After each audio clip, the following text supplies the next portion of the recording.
2026년 8월 17일 히든풋볼 K 들어가도록 하겠습니다. 여러분 안녕하십니까? 이스타일 존입니다. 안녕하십니까, 김서호입니다. 네. 네, 안녕하세요. 이영재입니다. 네. 오늘도 이제 수범이와 이제 2주째 하고 있는데 수범이 때문에 지금 다운이가 못 나오고 있어요. 어떻게 된 거예요? 뭐 수범이를 좀 키워주기로 한 건가요?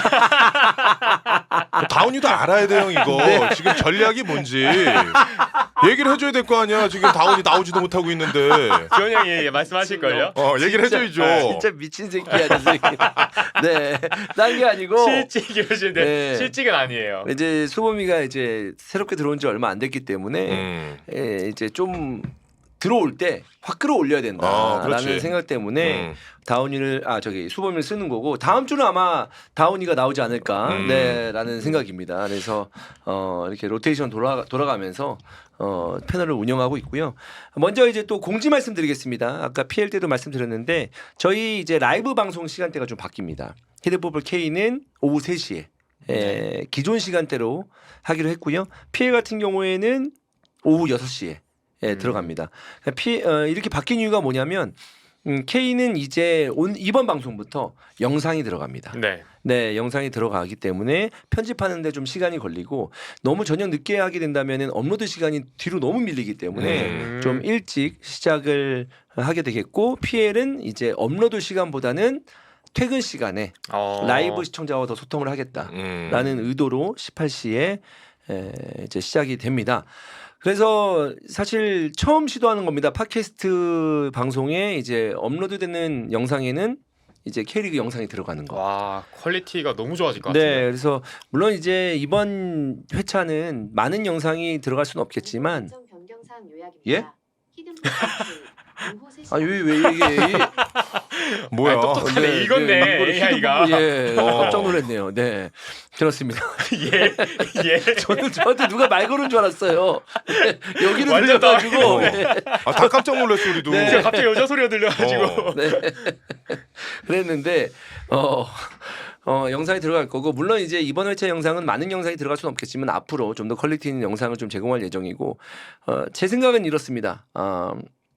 K리그 팬들이 그냥 이제 음성만 듣는 게 아니고 한 8시 9시에 업로드가 되면 맥주 한 캔 들고 다음에 저희 방송을 보면서 영상까지 사실 이제 히든풋볼 K를 들으시는 분이 자기 팀만 들으시는 분도 있거든요. 자기 팀 부분만. 근데 이제 영상까지 있으면 저 팀에서 저 선수는 저렇게 골을 넣었구나 라는 것도 그러면. 이제 쓱 흘러가면서 볼 수 있기 때문에 그렇게 제가 좀 구성을 한번 해봤고 도전을 좀 새롭게 하는 건데 그래서 시간이 바뀐다는 거 말씀드립니다. 네. 저희 원래 하던 시간대였잖아요. 3시에. 예, 맞아요. 네, 그 시간에 맞춰서 오시면 될 것 같습니다. 자, 오늘도 이제 김수범 해설하고 같이 하는데 어땠나요? 지난 방송 또 뭐 반응이나 반응이 너무 저는 뜨거웠어요. 몰랐어요. 왜요? 반응이 좋았어요? 저는 제 주변에서의 반응이 너무 좋았어요. 어떤 반응이었죠? 일단 2가지 반응. 네가 말을 할 줄 알았어? 네네네. 너 말할 줄 아는구나. 네. 첫 번째고 두 번째 제가 촬영 끝나고 부산으로 5일 동안 출장을 갔거든요. 네. 이제 부산 친구들이 야, 니 서울 사람 다 됐노? 사투리를 안 쓰니까. 네. 아니 중계하면서 해설할 때 사투리 안 쓰잖아 원래. 안 쓰려고 노력을 하죠 제가. 난 근데 사투리 쓰는 거 전혀 몰랐었는데 그동안 알면서. 저는 알았죠. 알고 있었어요? 저는 이제 부산 출신이니까 미세한 게 잡히는구나. 네, 잡혀요. 네.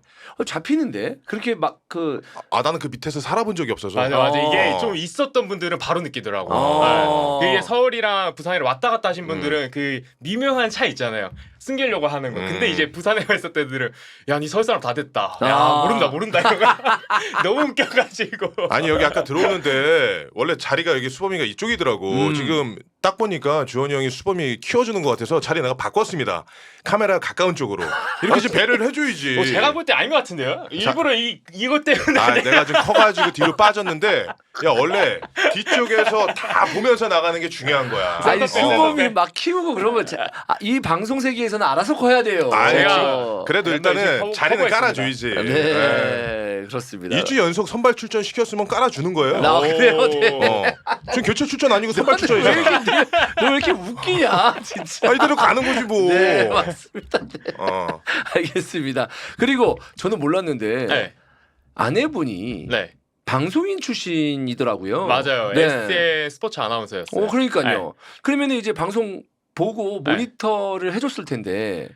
저는 철저하게 거리를 두죠. 아, 이거는 그래요? 관여하지 마라. 어. 하면 괜히 또 싸움 난다. 내 할 일 내가 알아서 할게. 발음 같은 건 체크해 주는데 유튜브랑 또 다르잖아요. 네. 뭐 형한테 반말하고 이랬던 거 반존됐던 것도 야 그건 아니지 이러는데 알아서 할게. 약간 강하게. 또 그렇게. 잠바고 있고. 근데 네. 굉장히 좀 그 디테일하게 또 이게 모니터를 해줬네. 항상 관심 있게 봐줘요. 자기도 하고 싶어 하거든. 아 방송을. 약간 강제로 그만뒀었기 때문에 네네. 하고 싶은 마음이 있긴 한 것 같아요. 아직. 네. 그렇습니다. 그래도 이제 은퇴하고 나서 뭐 해설도 마찬가지고 이런 방송에 나오는 수범이의 모습 보면 좋아하겠어요. 와이프 너무 좋아해요. 네. 사실 솔직히 자기도 제가 이렇게 할 줄을 몰랐나 봐요. 사람들 있고 카메라 쓰면 원래 선수 때는 말을 안 하고 이랬었는데 그래도 밝게 하니까 너무 좋아하더라고요. 네. 좋습니다. 네. 오늘도 활약 좀 기대해 보도록 하겠습니다. 자, 그럼 본격적으로 한번 들어가 볼 텐데 그 전에 이제 K리그 얘기를 하기 전에 수원 더비가 있었습니다. 네. 또 네. 황제가 해설을 했기 때문에 잠깐 털고 가도 좋을 것 같고 거기서 또 나왔던 이종현 감독의 또 인터뷰도 좀 이슈가 있어서 그랬죠. 얘기를 하면 좀 어떨까라는 생각에 한번 주제를 잡고 들어가 볼 텐데요. 수원 더비 2대2 동점이었습니다.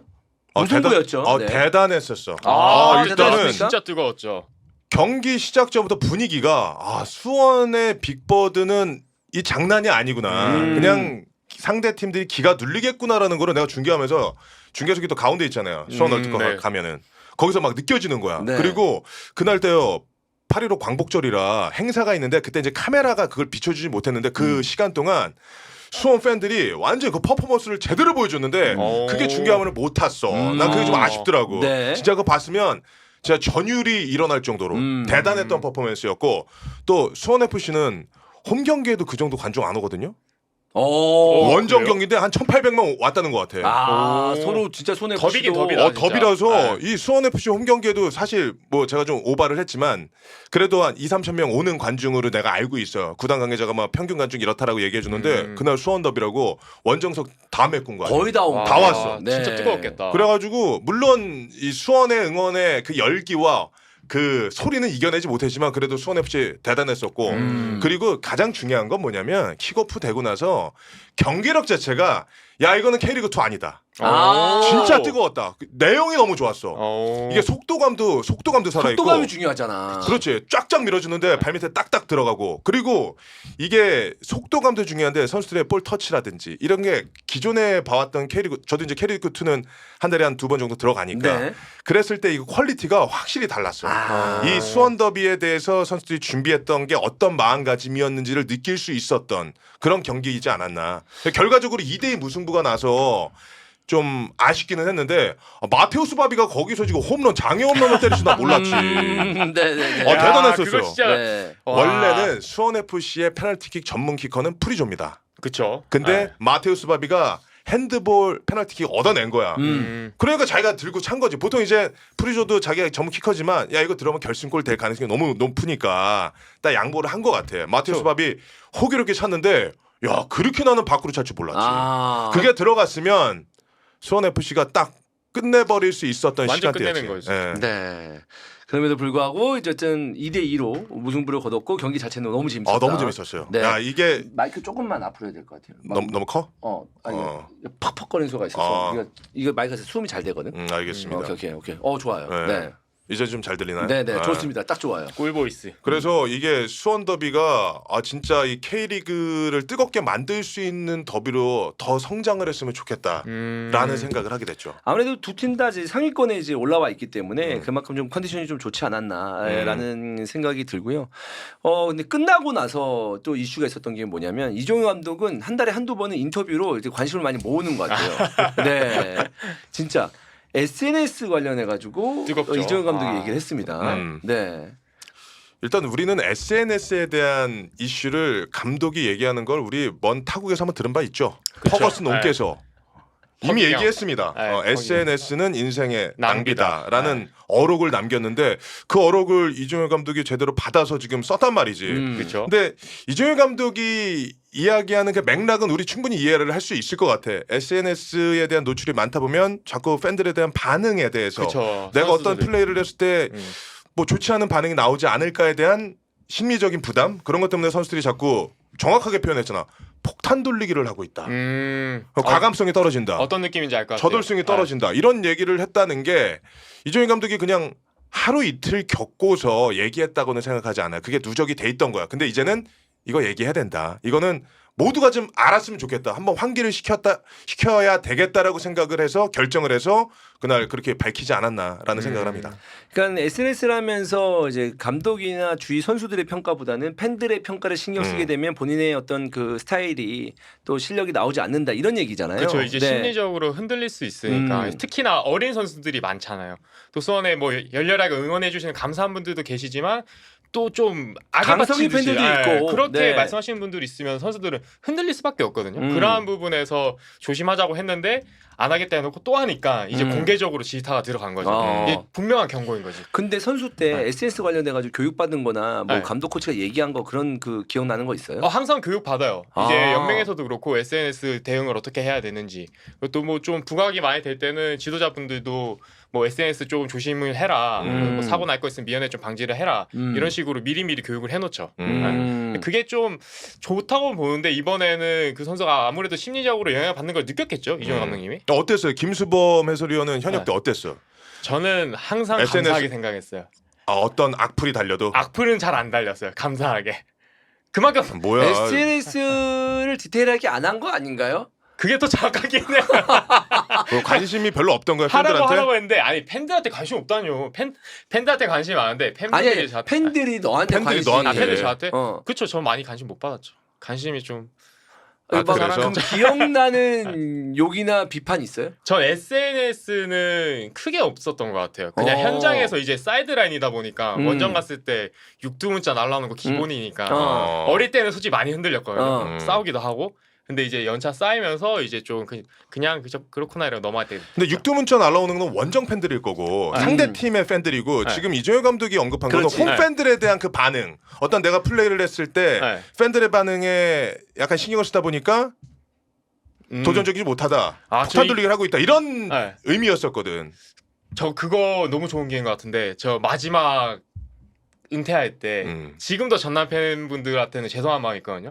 그때는 홈팬들한테 욕 많이 먹었어요.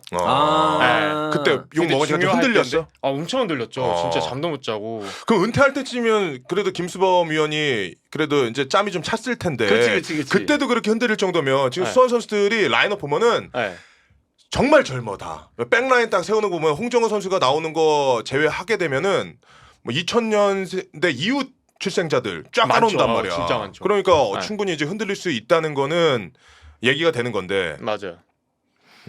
그렇습니다. 그래서 충분히 흔들릴 거라 봐요. 근데 SNS 같은 경우는 하세요? 저요? 네. 저거 와서 보시잖아요. 아니 보는데 제가 말했을 때는 되게 좀 신경 써서 하냐 이거지. 저는 뭐 그냥 일기장처럼 활용하고 있습니다. 근데 뭐 네. DM 같은 거 오나요? 해설했을 때 뭐 이렇게 해설 많이 오죠. 많이 뭐- 오죠.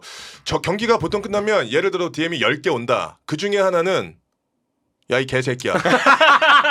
이런 거 하나씩 달려 있습니다. 너한테도 와? 일단 진 팀은 하나씩 날라와. 진 팀은 하나씩 날라옵니다. 근데 매번 그러는 건 아닌데 일단은 전체 어제 같은 경우에는 다 그냥 긍정의 DM이 날라왔고 한 번씩 날라오는 DM이 있어. 근데 프로필 들어가 보잖아. 네. 그렇지, 유령이지. 그냥 유령으로 없어. 해가지고 아무것도 없어. 없어. 그냥 뭐 팔로잉만 한 1000개 해놓고 아무것도 없어. 팔로우도 없고. 악플 달려고 만들어 온 계정인 거지. 그런 것 같아. 네. 저도 사실 이제 이런 반응이나 이런 것도 많이 이제 보긴 하는데 해설할 때 이전에는 막 찾아봤거든요. 근데 이제 검색해서 찾아볼 정도였으니까 근데 그게 영향이 있더라고. 그러니까 내 해설이 없어져. 하다 보니까 괜히 이렇게 말하는 거 맞나? 근데 나는 내 해설 스타일대로 좀 감정적으로 감성을 실어서 얘기하는데 그게 좀 더 너무 담백해진다든지 뭐 이런 것들이 있어가지고 저는 좀 그렇게 디테일하게 좀 안 보려고 하는 편이긴 한데 그냥 이제 어린 선수들을 거기에 계속 신경 쓰다 보면 이종 감독 말이 맞아요. 예. 무조건 맞는 할 필요가 없어 사실. 맞아. 안 하는 거 제일 좋긴 한데 본인이 어느 정도 이제 정점에 올라와 있으면 그때도 늦지 않다라는 얘기에서 이종 감독이 그렇게 공개적으로 얘기를 해서 좀 특이한 거지 선수들 어린 선수들이 거기에 휘둘릴 필요는 전혀 없다 이런 말씀을 좀 드립니다. 네. 자 그러면 경기 얘기 한번 들어가 보도록 하겠습니다. 첫 번째 경기 제주 대 안양 경기인데 뭐 제주 팬들이 이 정도의 시즌이 언제였지? 라고 생각이 들 정도로 말도 안 되는 상승세를 타고 있습니다. 너무 좋죠 지금. 제가 울산하고 이제 그 강원 경기 중계를 했는데 제주 팬들이 와서 네. 보통 입중계할 때 제주 팬들의 반응은 이거예요. 샹 어제 진짜 열받네.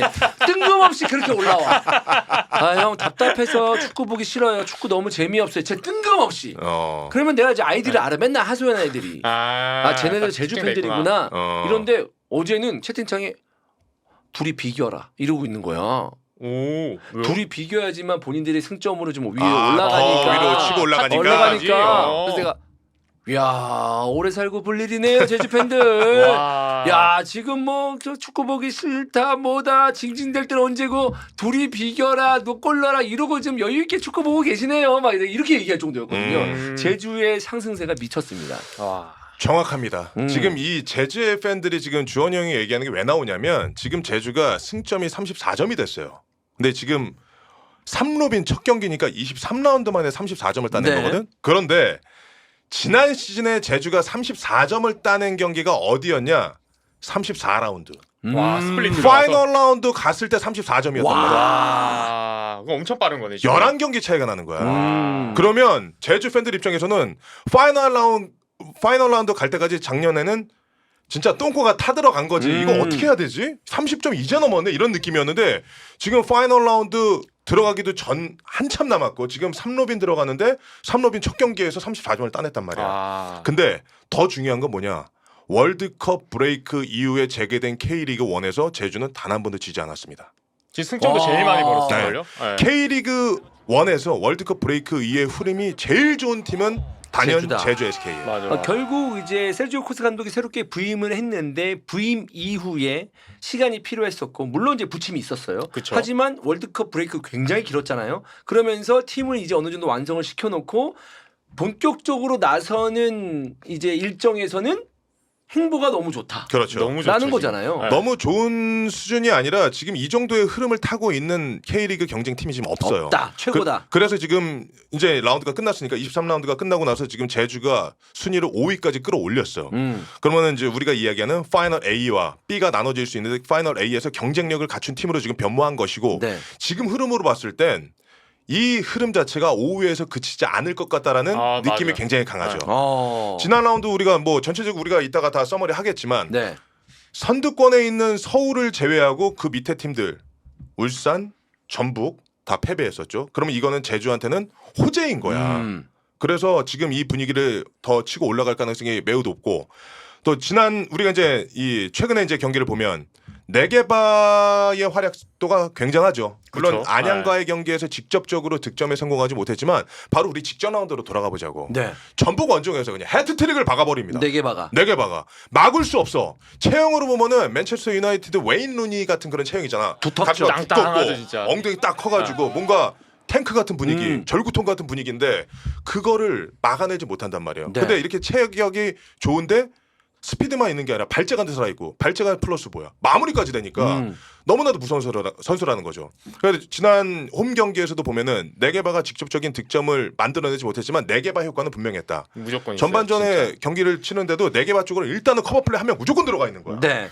그러다 보니까 그쪽으로 한 명 쏠리니까 얼마나 가운데가 중앙이 헐거워질 수 있겠어. 네게바는 단순한 공격 포인트의 생산자가 아니라 그 이상의 가치를 실현할 수 있는 제주 SK의 실질적인 제대로 된 에이스라는 그렇죠. 거죠. 에이스죠.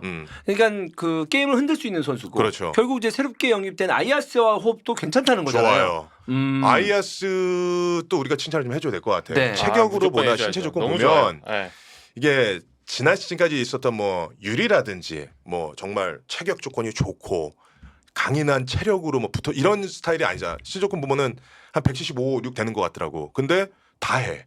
헤딩 경합도 붙어주고 체구가 작음에도 불구하고 상대 센터백들 등 뒤에 두고 홀더 플레이도 할 수 있고 연계도 되고 일단 가장 좋은 건 코리아컵을 비롯해서 K리그에 들어와서 빠르게 득점을 만들어냈다는 게 적응이 이미 끝났죠. 이 선수는 네. 이제 자신감을 딱 끌어올릴 수 있는 계기가 만들어진 거야. 근데 거기다가 제주가 코스타 감독 지도하에서 분위기 막 올라와. 근데 지금 K리그 1에서 최고의 외인 공격수라고 좀 손꼽히는 4개밖까지 파트너로 있어. 그러니까 무서울 게 없는 거지. 거기에다가 첫 번째 득점을 한 선수는 신상은 선수였는데 네. 사실 신상은 선수가 이제 그렇게 득점을 많이 하는 선수도 아니에요. 근데 이렇게 좋은 분위기 속에서 이런 선수가 득점을 해주게 된다면은 코스타 감독 입장에서는 반가운 거잖아요. 그렇죠. 네. 코- 잘 때렸어요 또 이번 경기에서. 잘 때렸죠. 그러니까 전반기에 신상은의 어떤 활용도를 보자면 중앙 쪽에 좀 있었지. 자 내려앉은 상태에서 카운터 때리면 신상은 빠르니까 전방으로 뒤로 딱 들어가는. 빠져가고. 죄송합니다. 근데 오늘 지난 라운드에서 보면은 측면으로 빠져 있습니다. 난 신상은이 그렇게 볼 잘 다루는 선수인지 어제 처음 알았어. 지금 몇 시즌째인데. 내가 지금 과하게 얘기를 하는데 네. 신상은 선수가 경기장에서 나타나는 퍼포먼스는 보다 더 피지컬적이고 맞아요. 보다 더 스피드적인 거에 활용도가 됐단 말이야. 근데 어제 보니까 터치라인이랑 친구 삼았더라고. 그러니까 측면에서 딱 밀려 들어왔을 때 거기서 동료하고 2대1 원투 주고 받고 나가고 좁은 공간에서도 볼을 그렇게 잘 다루는 선수라는 것을 물론 우리는 알고 있었지만 그렇게 그라운드에서 또 나타낼 수 있는 선수라는 게 나는 너무 보기 좋았었어. 여러모로 활용도가 높은 선수라는 거죠. 아 근데 이제 신상은이 얘기한 것처럼 이렇게 둔탁한 면이 좀 아쉬운 부분이었었거든요. 네. 근데 그 부분을 좀 더 본인이 좀 강조를 하면서 좀 더 적극적으로 나선다면은 네. 뭐 이런 득점도 자연적으로 좀 따라오지 않을까라는 생각이에요. 그러니까 저는 세밀한 부분이 항상 신상은 선수에게 좀 아쉬웠거든요. 피지컬은 좋은데. 그렇죠. 빠른 선수들의 약점이잖아요. 피지컬 좋고 빠른 선수들이 항상 피지컬로만 하다가 좀 세밀함이 필요할 때 떨어지는 게 많은데 그런 부분이 좀 부각이 됐었잖아요. 이제 국내외를 막론하고 이제 스피드가 있는 선수들은 보통 다 타고나는 거잖아요. 네네네. 그런 유소년 레벨 때 지도 방식 자체가 야 수범아 쳐 이러고 치는 거 아니야. 터치라인까지 치고 들어가는 거야. 그 다음에 뭐 크로스 올리든지 수비 뒤로 쳐놓고 그렇게 지도를 받고 하다 보니까 아무래도 디테일에서 성장 과정에서 좀 떨어지지. 그러다 보니까 둔탁함이 성인 무대에 왔을 때 동일한 입장이 됐을 때 좀 불리한 면이 없지 않아 있는데 어제 안양전에서 보여줬던 신상은의 모습은 새로운 모습이었고 신선했었고 또 그런 퍼포먼스가 앞으로 꾸준하게 나와준다면 왼쪽에서 또 4개 막 흔들어주고 가운데 아이아스 있고 신상은 또 측면에서 막 흔들어준다라고 하면 코스타 감독의 입이 귀에 걸리지 않을까라는 생각을 해봅니다. 좋습니다. 그리고 이제 사실 제주가 또 반가운 점은 그동안 실점이 계속 있었거든요. 근데 그쵸. 이번 경기에서는 무실점이었습니다. 네. 저 경기 끝나고 나서도 코스타 감독이 권기민 최고라고 한번 인터뷰를 한 바 있습니다. 오. 네, 20살의 선수인데 어제 이제 세레스틴과 함께 이제 합을 맞췄죠. 근데 권기민 선수가 사실 눈에 잘 보이지 않았을 수도 있어. 워낙에 이제 제주의 센터백의 중심은 세레스틴 토비아스니까. 근데 어제 경기에서는 빈틈이 없는 물론 안양의 공격이 예전과 못하게 좀 날카로움이 떨어졌다라고 하더라도 무실점으로 끊어낸 거는 세레스틴 권기민 조합 굉장히 좋았다는 거고 네. 특히 이제 권기민 같은 경우에는 일단 기본적으로 경험이 많은 선수가 아니잖아요. 그렇죠. 그럼에도 불구하고 그런 퍼포먼스를 세레스틴과 함께 합을 맞춰서 시너지를 냈다는 것이 굉장히 중요하다는 거지. 네. 성장 가능성이 굉장히 커 보인다라는 그런 좋습니다. 메시지를 전하고 싶습니다. 네. 전체적으로 이제 제주의 지금의 분위기를 봤을 때는 제주에도 있었으니까. 네. 네. 이러면 선수들이 어때요? 뭔가 좀 일단 신이 날 것 같은데. 네. 엄청 분위기가 좋다는 것은 누구나 다 아는 사실이고 근데 중요한 거는 선수들이 코스타 감독에 대한 믿음이 엄청 커요. 아. 이게 왜 크냐? 이게 코스타 감독이 기본적으로 추구하는 게임 모델이 있잖아요. 그럼 빌드업을 추구하는 건 맞는데 팀마다 조금씩 변형을 가져간대요. 무조건적으로 패스만 고집하지도 않고 팀마다 다르게 적용하는데 맞춤 그게 전술. 네, 맞춤인데 중요한 거는 훈련 과정에서 선수들이 알 수 있게 만들어준대. 그게 엄청 크대요. 아. 그래서 선수들이 원래 팀의 스타일을 바꾸면은 이 포지션이라든지 헷갈릴 때가 많잖아요. 근데 훈련 준비 과정에서부터 다 인지를 하고 들어가니까 경기할 때 편하다 하더라고. 그래서 이번에 저도 되게 유심히 봤던 게 이제 운이 형이 오랜만에 들어왔잖아요. 근데 유닛을 높이고 약간 찌그러뜨리면서 선수 개인이 가지고 있는 특성을 살리는 전술을 들고 나오더라고요. 거기다가 이창민이랑 이탈로를 공격해놓고 네. 박스박스가 되는 선수들 박아놓고 하니까 운동장이 엄청 크게 쓸 수 있게 되는 거죠. 네. 그러면서 이제 안양을 조금 더 쉽게 요리하지 않았나라는 생각이 들었어요. 저는. 네. 근데 지금 안양이 너무 좋지 않습니다. 안양이 지금 보면 유병훈 감독이 들고 나온 어떤 그런 전술이 계속 안 먹히고 있는 듯한 느낌이 들고 있어요. 네, 뭐 정확하게 3연패를 네. 당하고 말았죠. 제주 원정 패배까지 포함해서. 근데 유병헌 감독 입장에서도 좀 아쉬운 것은 안양이 킥오프하고 나서 전반전에만 부상? 2명의 선수를 네. 의도치 않게 예기치 그쵸. 못하게 카드를 써버려. 그러면 제주 원정을 가면서 준비한 축구가 있을 거 아닙니까? 제주는 우리가 이렇게 대응을 할 거야라고 했는데 그거를 전혀 써보지도 못하고 플랜 A가 깨져버린 거야. 맞아. 난 이게 굉장히 컸다고 봐. 유병헌 감독이 우리 K리그 1에서 안양의 팬들에게 많은 뜨거운 사랑을 받는 이유는 언제든지 공격 축구 그리고 지더라도 매력적인 축구를 하는 게 유병헌 감독의 안양 축구잖아요. 근데 이 제주 원정에서는 그게 전혀 나올 만한 환경 자체가 좀 제공이 좀 되지 않았던 것 같아. 안양답지 않았던 것 같아요. 전반전에 2명의 부상으로 인한 교체 아웃 그러면서 플랜이 갑자기 바뀌었어야 됐고 그러면서 전체적인 분위기가 좀 흐트러졌다 그런 것도 있었고 또 하나 환경적인 요소 선수들이 플랜도 깨지고 약간 심리적으로 약간 흔들리는데 비가 하늘이 뚫린 것 같더라고. 네. 제주도 하늘이 서귀포가 뚫렸습니다. 네. 비가 너무 많이 많이 오니까 안양의 이 누구야 크네제비치 뭐 김정현 마테우스 볼 잘 다루는 선수들이잖아. 근데 이게 미들 중원에서 자꾸 패스가 볼 컨트롤이라든지 패스가 자꾸 약간 뻥나는 그런 순간들이 좀 나오더라고. 근데 그런 상황에서 하나 루즈볼 하나 놓친다든지 소유했던 거 상대에게 내주면 경기를 그냥 뺏기는 거 쉽잖아요. 그렇죠. 그러니까 그런 상황들이 나오다 보니까 유병헌 감독의 이 안양 축구가 유난히 좀 어려운 원정 경기를 치른 게 아닌가라는 생각을 하게 되네요. 네. 어때요? 안양의 지금 분위기를 봤을 때는 어떤 생각이 드나요? 지금 좀 위기 왔다고 봐요. 저도 네, 일단 경기력 자체가 안양이 기대하는 경기력이 안 나왔고 좌우 밸런스라든지 1~3선이 간격이 많이 벌어지니까 마테우스 자체도 활용이 안 됐어요. 네. 무엇보다 측면 싸움도 완전히 밀려버렸고 또 이제 중요한 게 또 코리아컵 제주 또 만나잖아요. 또 만나요 수요일 날. 그럼 이 선수들도 기억을 하고 있거든. 우리가 경기가 좋지 않았다는. 만약에 코리아컵에서 반등 못하면은 리그에도 영향이 있을 거라고 봐요. 근데 이런 상황에서 예를 들어서 이제 한 번 만났는데 졌어요. 그럼 네. 전투력이 더 살 수도 있잖아요. 한번 진짜 들이받는다 뭐 이런 느낌. 예. 싸워 이거야? 예, 그런 느낌. 싸워. 이번에 진짜 싸운다. 이런 느낌. 정신력으로 이겨. 예. 네. 근데 그러기에는 네. 지금 안양의 분위기에는 너무 좋지 않다. 경기력이 너무 안 좋았다고. 약간의 다음 경기에 대한 희망 이런 게 조금 있었어야 되는데 저는 압도당했다라는 꼭 보거든요. 네. 안양이. 그래서 이거를 과연 어떻게 타파할지가 좀 궁금해지긴 해요. 네. 그러니까 전반부터 이렇게 이제 본인이 가지고 있는 선수가 다 부상으로 빠지게 되면 감독 입장에서 힘들고 안 그래도 그쵸. 스쿼드가 두터운 팀이 아닌데 이렇게 된다면은 코리아컵뿐만 아니라 힘든 일정 속에서 안양이 더욱더 좀 힘들어질 수 있다. 네. 라는 말씀을 좀 드립니다. 네. 제주가 지지 않는 경기라면서 2대0 지금 제주의 순위를 지금 말씀을 드리면 5위입니다. 5위입니다. 네. 근데 이제 2위 울산과 승점 차는 3점밖에 차이 나지 않아요. 와. 이렇게 된다면은 다음 아시아 챔피언스 리그에 대해서 기대감을 좀 높일 수 있는 제주 팬들이고 그럼 이제 제주 팬들이 여권 준비하나요? 아직 아니에요. 아직 아니에요. 네, 아직 아니에요. 강원 옷을 입고 와서 제주에서도 어쨌든 오렌지. 색깔은 비슷하니까. 네, 오렌지. 저 두 팀 다 사랑하고. 오케이.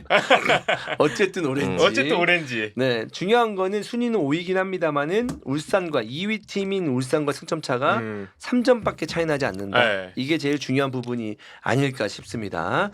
자, 다음 경기 넘어가 보도록 하겠습니다. 이 경기 저도 직접 직관한 경기인데요. 서울과 대전의 경기 4대2 경기였습니다. 와, 굉장했죠. 와, 미친 경기였는데 네. 날씨도 너무 좋은 거야. 어땠어요? 서울은 진짜? 정말 깜짝 놀랐어요. 습한 게 하나도 없고 그래도 막 비도 막 오락가락 해가지고 그럴 줄 알았는데 네.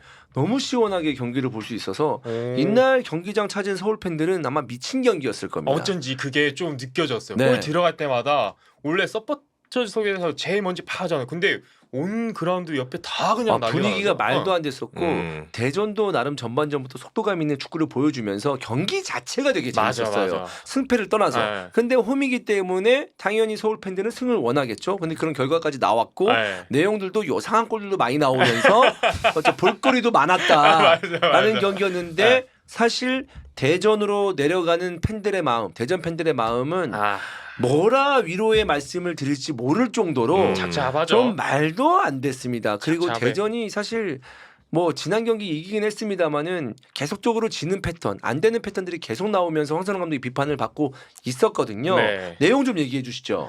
일단 스타 플레이어가 왜 존재하는지를 명확하게 보여주는 경기였던 것 같아요. 주민규의 오버헤드킥 미쳤었죠. 네, 대단했지. 제가 그거를 기자석에서 네. 이번에는 제가 기자석에서 봤어요. 네. 봤는데 원래 기자석은 좀 진지하게 경기를 보잖아요. 리액션 같은 거 안 하잖아. 일하러 온 거기 때문에.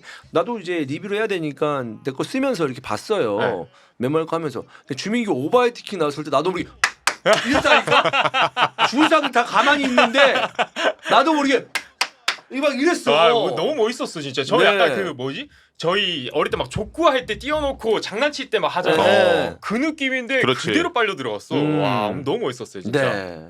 계속 이어서 얘기해 주시죠. 네. 전반전은 상당히 퀄리티 높은 축구였다 양 팀 다 말씀해주신 맞아요. 대로. 근데 후반전에 결정적으로 변화를 가져갔던 게 완전히 달랐잖아요. 김기동 감독은 문선빈 넣으면서 하프 스페이스 계속 침투하고 상대 2, 3선 벌려놓고 거기다 송민과에 넣으면서 그냥 공격했는데 황선홍 감독은 한 골 행운으로 딱 넣고 이제 막아보겠다 하면서 3백 하면서 그게 인터뷰 되겠지만 너무 큰 패착이었죠. 인터뷰에서 3백을 한 이유가 하프 스페이스를 막기 위해서 한다고 했는데 밑에 숫자만 많이 뒀지 결국에는 투 미드필드가 하프 스페이스 제어할 수가 없는 상황이었어. 활동량만 많이 늘어나지. 그러다 보니까 세컨볼에서도 안 되고 자연스럽게 계속 서울이 볼을 유지하면서 이길 수밖에 없는 경기를 하지 않았나라는 생각이 들더라고요. 그러니까 최근의 분위기를 봤을 때는 오히려 뭐 순위는 선두를 계속 달리고 있습니다만은 대전보다는 서울이 더 좋지 않았었거든요. 네.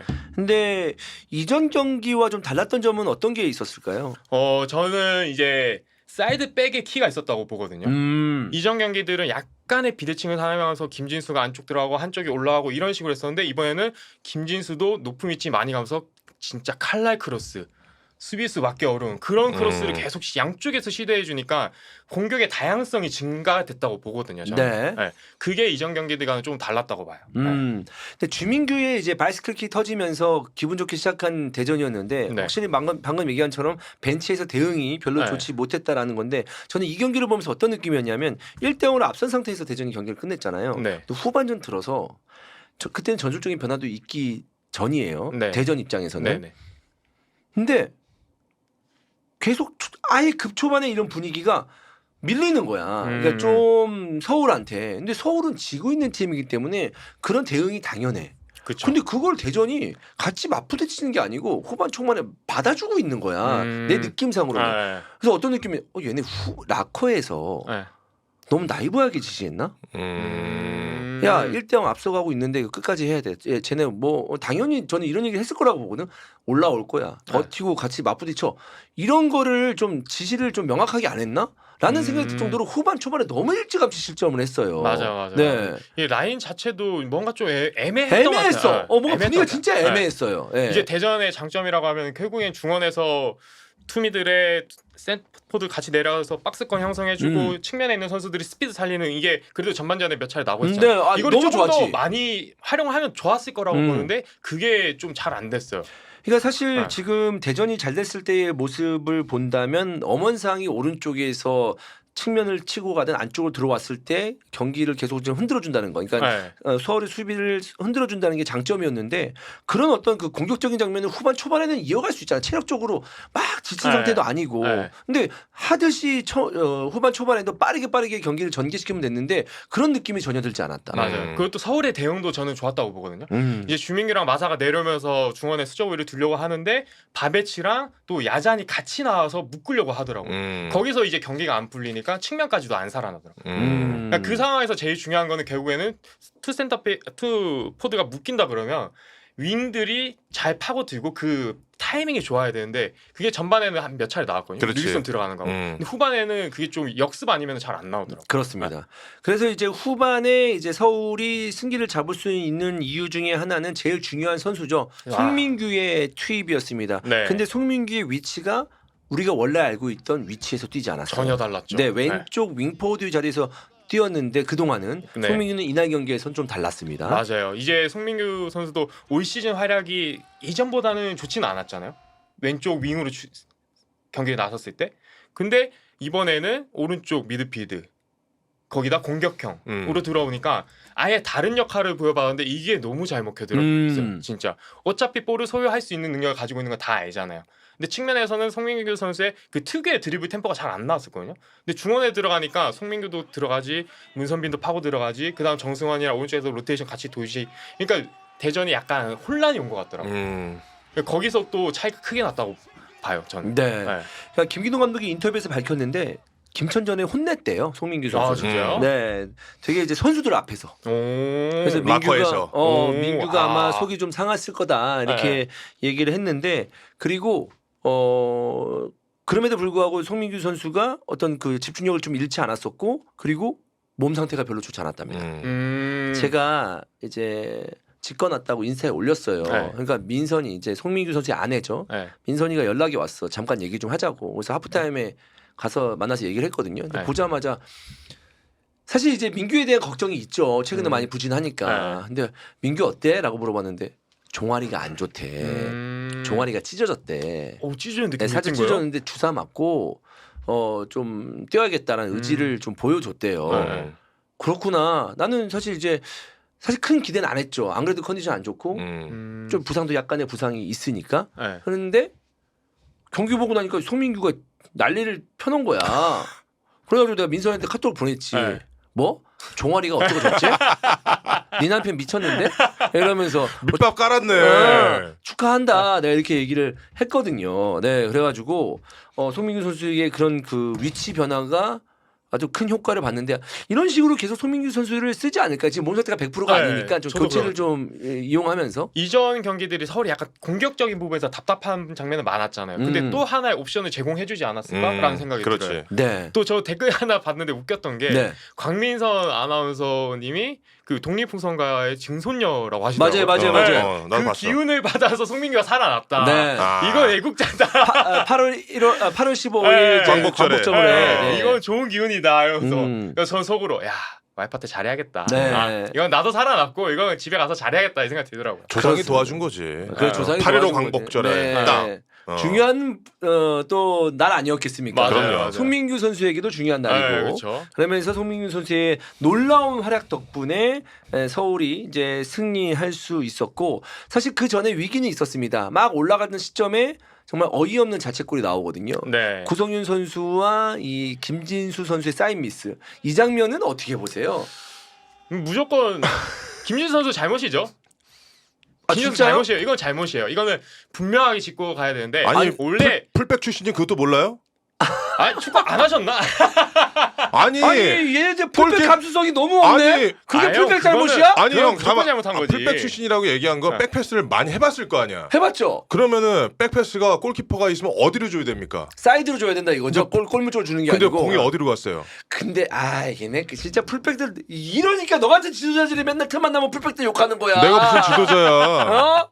얘기해봐. 형, 그만. 오케이. 들어봅시다. 오케이. 들어봅시다. 아니 그게 네. 물론 이제 골문 쪽으로 백패스를 하면 위험하다는 건 알지만 네. 중요한 건 뭐냐면 상황이 네. 굉장히 사실상 그렇게 뒤쪽에 있는 구성윤 골키퍼가 네. 그렇게 막 할 정도였나 이거야 내가 봤을 때 주위로 둘러봤을 때 그냥 구성윤 선수가 여유 있게 김진수가 어디로 백패스를 주든 뭔가 좀 커버할 수 있는 그런 상황이지 않았을까라는 생각이 드는 내 말이 맞다 틀리다가 아니고 아니에요. 그런 상황까지는 봐야 되지 않나 근데 너무 명확하게 김진수 잘못이야 풀백 잘못이야 하니까 내가 이런 얘기를 하는 거야. 김진수 선수의 잘못이라기보다 기본적으로 백패스의 메커니즘은 골문과 벗어난 측면으로 빼는 게 맞잖아요. 그치. 안 그게 배웠어? 안전하니까. 배웠잖아. 배웠잖아. 그거 그거는 기본적으로. 배워서 안다기보다 네. 이제 그렇게 이제 위험하게 안 하죠. 그렇죠. 사실. 네. 그래서 측면으로 그냥 볼이 약간 중앙 쪽이 아니라 측면으로만 빠졌어도 얼마든지 만약에 구성윤 선수의 왼쪽으로 볼이 빠졌다면 네. 그 실점으로 바로 연결은 되지 않죠. 최소한 코너킥으로 연결이 됐겠지. 네. 그래서 우리는 그냥 말 그대로 그 백패스의 메커니즘적으로만 들어가는 거야. 아하. 그때 봤을 때는 지금 김진수 헤더는 너무나도 유효 슈팅이었다. 측면으로 빠져서야 됐는데 그랬다면 구성윤도 다시 한번 2차적으로 대응할 수 있지 않았을까라는 생각을 하게 되는 거죠. 네. 두 선수의 입장이 완전히 다르겠어요. 김진수 선수는 어차피 빠르니까 내가 그냥 가볍게 주면 되겠다. 근데 구성현 선수는 어차피 공격수가 안 오니까 내가 그냥 편하게 가서 잡으면 되겠다. 좀 헷갈렸지. 이게 엇갈려 어. 버리는 거예요. 근데 어찌 됐건 백패스는 결과론적인 밖으로 거니까. 줘야 돼. 근데 여러분들 너무 그 밖으로 줘야 된다는 그 교과서적인 그런 어떤 그 메커니즘 하나에 몰입된 게 아닌가. 아니 물론 있어요. 뭐 골키퍼가 중앙에 있어. 그래서 네. 안정적인 상황에서 밀어줄 때 골키퍼가 중앙에 있다고 하더라도 밀어줄 수 있죠. 그러나 볼도 공중에 떠 있는 상황이다 보니까 서로가 약간은 불안정한 상황은 맞았던 거지. 성립 조건 자체가. 그러다 보니까 볼 자체가 너무 중앙으로 들어가게 되면은 이거는 위험할 수밖에 없는 상황이었고. 근데 뭐 주원이 형이랑 좀 우리가 생각이 좀 다른 것 같은데 김진수 선수의 생각이 궁금해지네. 나는 좀 물어보고 싶은 거였었고, 근데 너무 명확하게 근데 무조건 풀백 잘못이다 이러니까. 김진 선수도 인터뷰에서 얘기했어요. 자기가 잘못 줬다고. 그랬어? 네, 경기 끝나 바로 인터뷰했어요. 네. 이건 나의 실수다. 어찌됐건 결자 해제해가지고 진짜 기가 막힌 크로스로 만회했잖아요. 그렇지 만회했으니까. 네. 김진수 선수가 정치질을 잘 못하네. 남 탓 약간 들어가야 되거든요. 형, 축구에 정치가 들어오면 안 되는 거야. 축구에 정치가 들어오면은 어떻게 되는지 정치하고 있었던 거 아니에요? 알잖아요. 제가 정치 그 올바른 판단, 그게 올바른 판단입니까? 예, 제가 잘못했습니다. 제가 잘못했습니다. 네. 인정입니다. 알겠습니다. 자, 그러면 대전 얘기를 해야 될 텐데 여기는 정치를 잘한 것 같아요. 네, 여기는 정치를 잘한 것 같은데 이 정도의 성적을 내고 이 정도의 경기력을 보여준데도 불구하고 팬들의 마음은 모르고 지금 대전은 계속 매번 똑같은 모습만 보여주고 있습니다. 팬들의 마음은 속이 타 들어가죠 지금. 네. 계속 반복되고 있고 이게 패턴 자체가 좀 변화를 가져가야 되는데 변화되는 모습은 크지 않고 예상하는 경기력이 그대로 나오고 있고. 그렇죠. 이러니까 뭐 이 경기를 진짜. 본다면은 사실 많이 도와준 경기였어요. 첫 번째 본인들의 힘으로 경기를 잘했기 때문에 주민규의 원더골도 터지고 좋은 맞죠. 장면을 이제 만들어내면서 1대0으로 앞서가고 있었다. 네. 오케이. 약간의 실수가 있었고 분위기 잡지 못하면서 1대1 됐어. 근데 얘네가 골까지 넣어주네. 이게 뭐야? 원정에서 2대1. 그러면 이거 본인들이 이제 본인들 축구하면서 승점 3점을 따낼 수 있는 기회는 만들어 놓은 상태거든요. 그렇죠. 근데 결과적으로 또 전술적인 패착으로 인해서 스스로 자멸하는 경기가 됐습니다. 맞아요. 네. 네. 이제 저희가 저번 방송에서도 얘기를 했잖아요. 안양전에서도 3백을 한 이유를 모르겠다.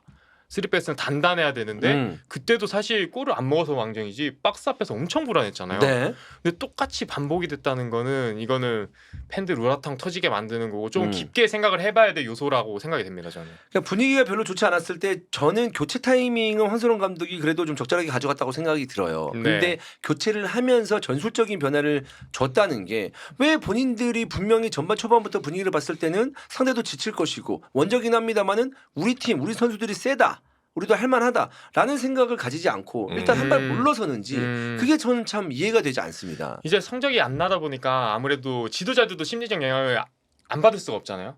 거기서 좀 쫓기고 있다라고 생각이 들긴 해요. 조금 더 넓게 보고 이러면 좋을 것 같은데 계속 비슷한 패턴으로 흘러가고 특히 후반전 같은 경우는 3백으로 바꾸긴 했는데 투 미드필드가 활동이 증가가 되다 보니까 부담이 될 수밖에 없었던 상황이잖아요. 그럼 거기서 단순히 3-4-3이 아니라 3-5-1을 했어도 저는 괜찮다고 보거든요. 위쪽에 빠른 선수도 놓고 어차피 FA 서울은 양쪽을 다 올렸으니까 이 두 명의 선수가 투 센터백에 부담을 주고 크게 벌려나가도 공격으로 나가는 데는 무리가 없고 또 중원에서 세컨볼을 획득할 수 있는 찬스도 늘려갈 수 있고 근데 그런 부분은 조금 생각을 안 하지 않았나. 이전에 해왔던 거 선수들 그냥 특성 그대로 살려서 해보자 이렇게 밖에 되지 않았나라는 생각이 들어요. 그러니까 리그에서 2연승을 달리고 있었으니까 충분히 대전도 이 서울 원정을 기점으로 해서 더 높은 곳으로 갈 수 있는 기회는 분명했었죠. 근데 이제 경기의 변곡점이라고 하는 그 변화는 결국엔 하창래의 투입. 다 그 순간 지금 뭐 김수범 위원이 얘기했듯이 뭐 3-5-2 전형도 뭐 바꿔가면서 변화를 좀 가져갈 수도 있었겠지만 기본적으로 저는 좀 그렇게 생각을 해요. 잠궈야 되겠다. 내려 쓰자라고 하는 순간 상대에게 나는 두들겨 맞는 조건이 전제 조건에 깔린다고 나는 생각을 해. 맞아. 거기서 왜 굳이 그 이른 시간에 잠그려고 했을까? 왜 대전이 이 전 두 라운드에서 승리했던 그 기운과 분위기를 이어가지 않고 왜 거기서 먼저 잠그려고 했을까? 잠그는 순간 서울의 공격, 서울 스쿼드는 너무 좋습니다. 맞아요. 누가 올라오든지 누구든지 득점을 만들어낼 수 있는 팀이야. 근데 그 팀을 상대로 잠근다 그게 자물쇠처럼 잠궈지는 난 아니라고 보거든. 네. 그래서 그때 약간 그 교체를 하려고 했었던 틀어 막으려고 했었던 시간이 너무 빨랐다. 그렇죠. 만약에 백스리를 전환하려고 했다면 그 시간대가 아니라 좀 더 뒤로 가야. 더 뒤로 갔어야 되는 그렇지, 것이고 그렇지. 그때 변화를 가져가려면 정상적인 경기 운영 그동안 2연승을 했었을 때 그 분위기 그 패턴대로 우리 골 넣던 대로 그냥 그 분위기로 갔었어야 돼. 거기서 이 수가 틀어지면서 결국에는 패착을 맞이하게 된 거죠.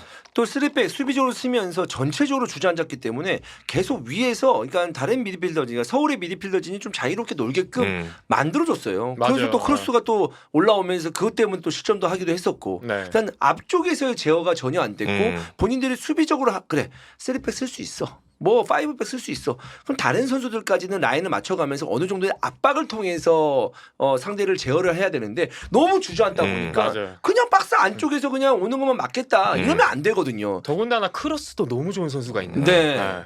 그 제어가 전혀 안 되니까 맞아요. 거기서 뭔가 수비적으로 단단함을 구축하겠다라는 생각 일찍 그런 선택을 한 건 아쉽긴 합니다만은 3백을 쓴다고 해서 무조건 지는 것도 아니고 무조건 두드려 맞는 것도 아닙니다. 그 와중에 수비를 단단히 하는 와중에 그 앞선 그 위치에서의 수비를 어떻게 할 것인가라는 아이디어가 있었냐라고 봤을 때는 그건 없었다. 그러니까 팬들은 답답한 거지. 야 우리가 지켜야 돼서 선수들 뒤로 다 몰아놓고 수비하기만 하는 거는 보통 사람 아무나 다 생각할 수 있는 거예요. 근데 그 다음에 거기서 그 다음에 디테일이 어디 있느냐라고 봤을 때는 그건 전혀 보이지 않았었고 다시 한번 추가골을 또 실점하면서 4대2로 지고 말았다. 완벽하게 무너지고 말았다. 그래서 황선홍 감독도 인터뷰에서 본인이 실수다. 내가 잘못했다. 선수들한테 미안하다라고 얘기하는데 이런 미안함이 팬들에게 잘 안 통하는 게 뭐냐면 이번 패착이다 잘못했다 다시 도전하겠다라고 했는데 대전 순위가 이제 뭐 너무 밑에 선두하고 몇 점 차가 안 나. 그러면 그래 한 번 실수했구나라고 생각하지. 근데 지금 거의 강등권에 있으면서 이런 실수를 계속 반복하다 보니까 대전 팬들은 이런 사과가 이런 인터뷰가 와닿지 않은 거죠. 맞아요. 참 안타까운 상황이긴 하죠 대전이 지금. 사과하면 끝이 모르는 게 나은데 그렇습니다. 자, 서울대전 여기서 마무리하고요. 위로 좀 올려주세요 채팅. 아까 별풍 온 게 있어가지고 별풍 한번 읽어드리도록 하겠습니다. 너무 위에 있나? 더 위에 한참 위에 있을 거야. 그래도 보이긴 할 텐데 그냥 듣고 계신 분들이 많아가지고 여기 있네요. 와. 손정범, 황도윤. 서울 팬이신가 보다. 네. 100개 감사합니다. 100개 감사합니다. 고맙습니다. 웃습니다. 아직 도파민에 절여 있다고. 고맙습니다. 감사합니다. 네.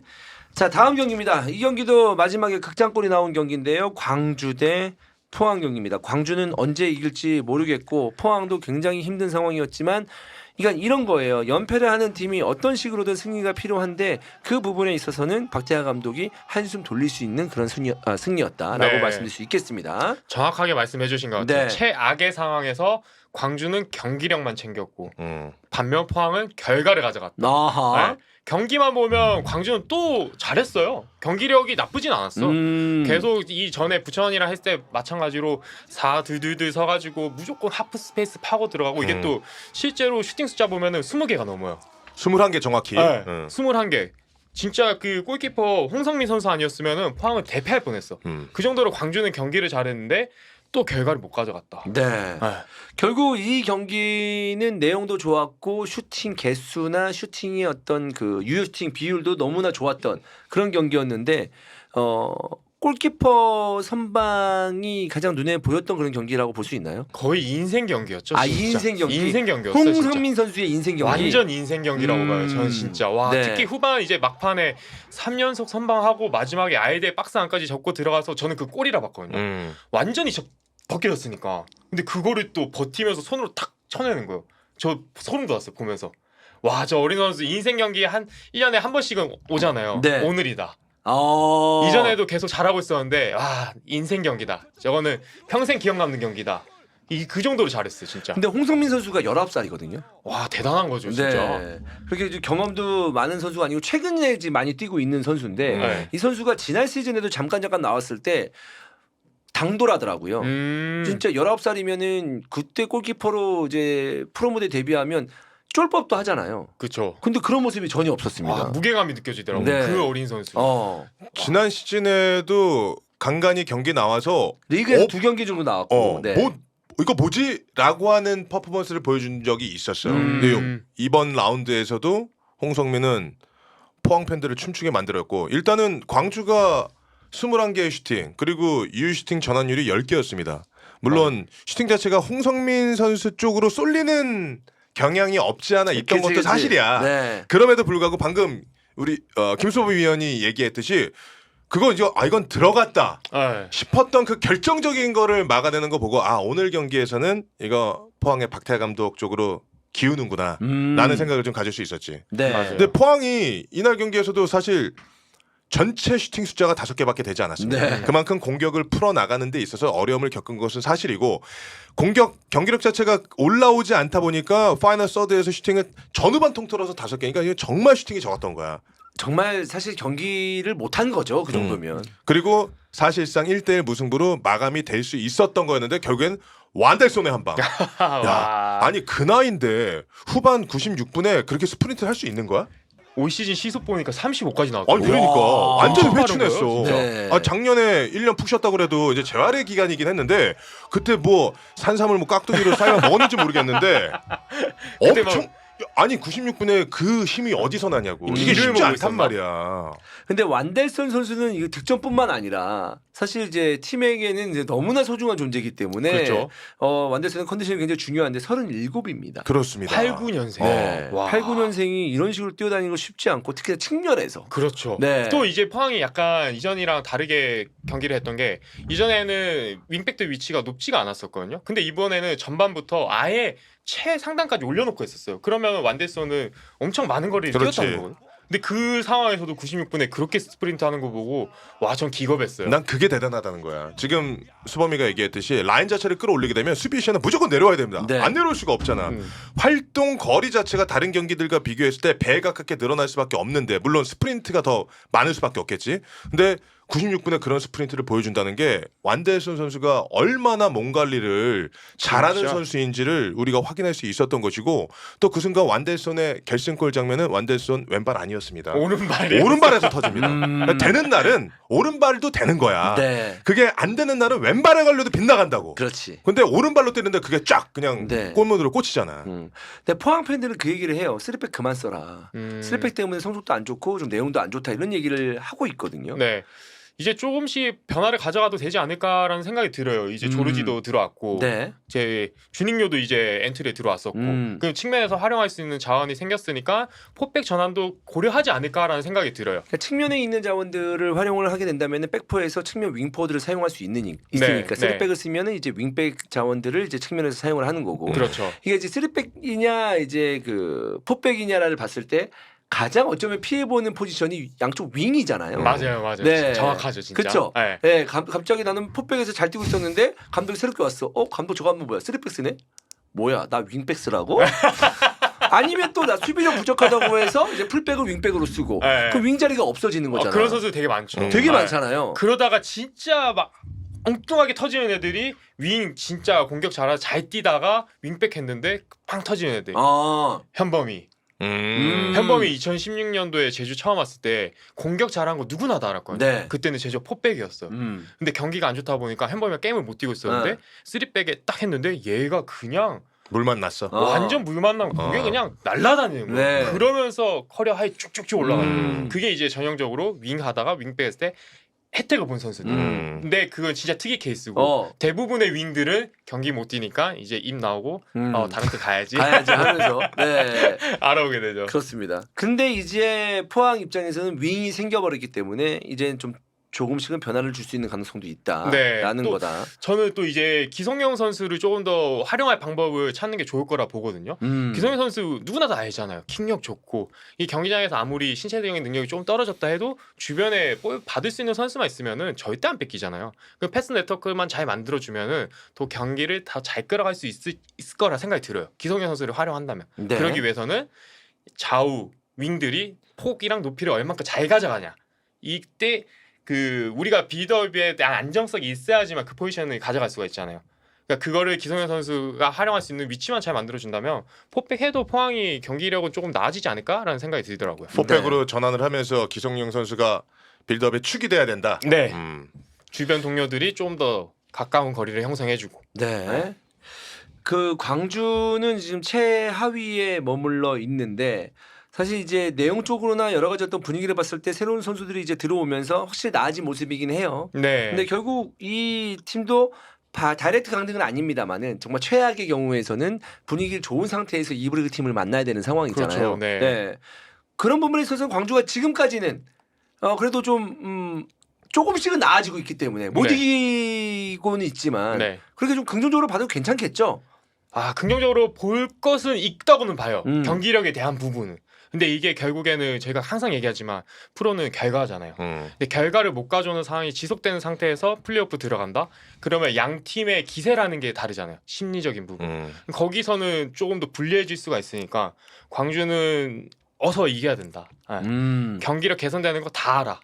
그래서 이겨야지 일단. 심리를 회복을 해야 되니까. 그렇지. 네. 포항 느낌처럼. 네. 안 되더라도 무조건 1승 싸우면서 가야 된다.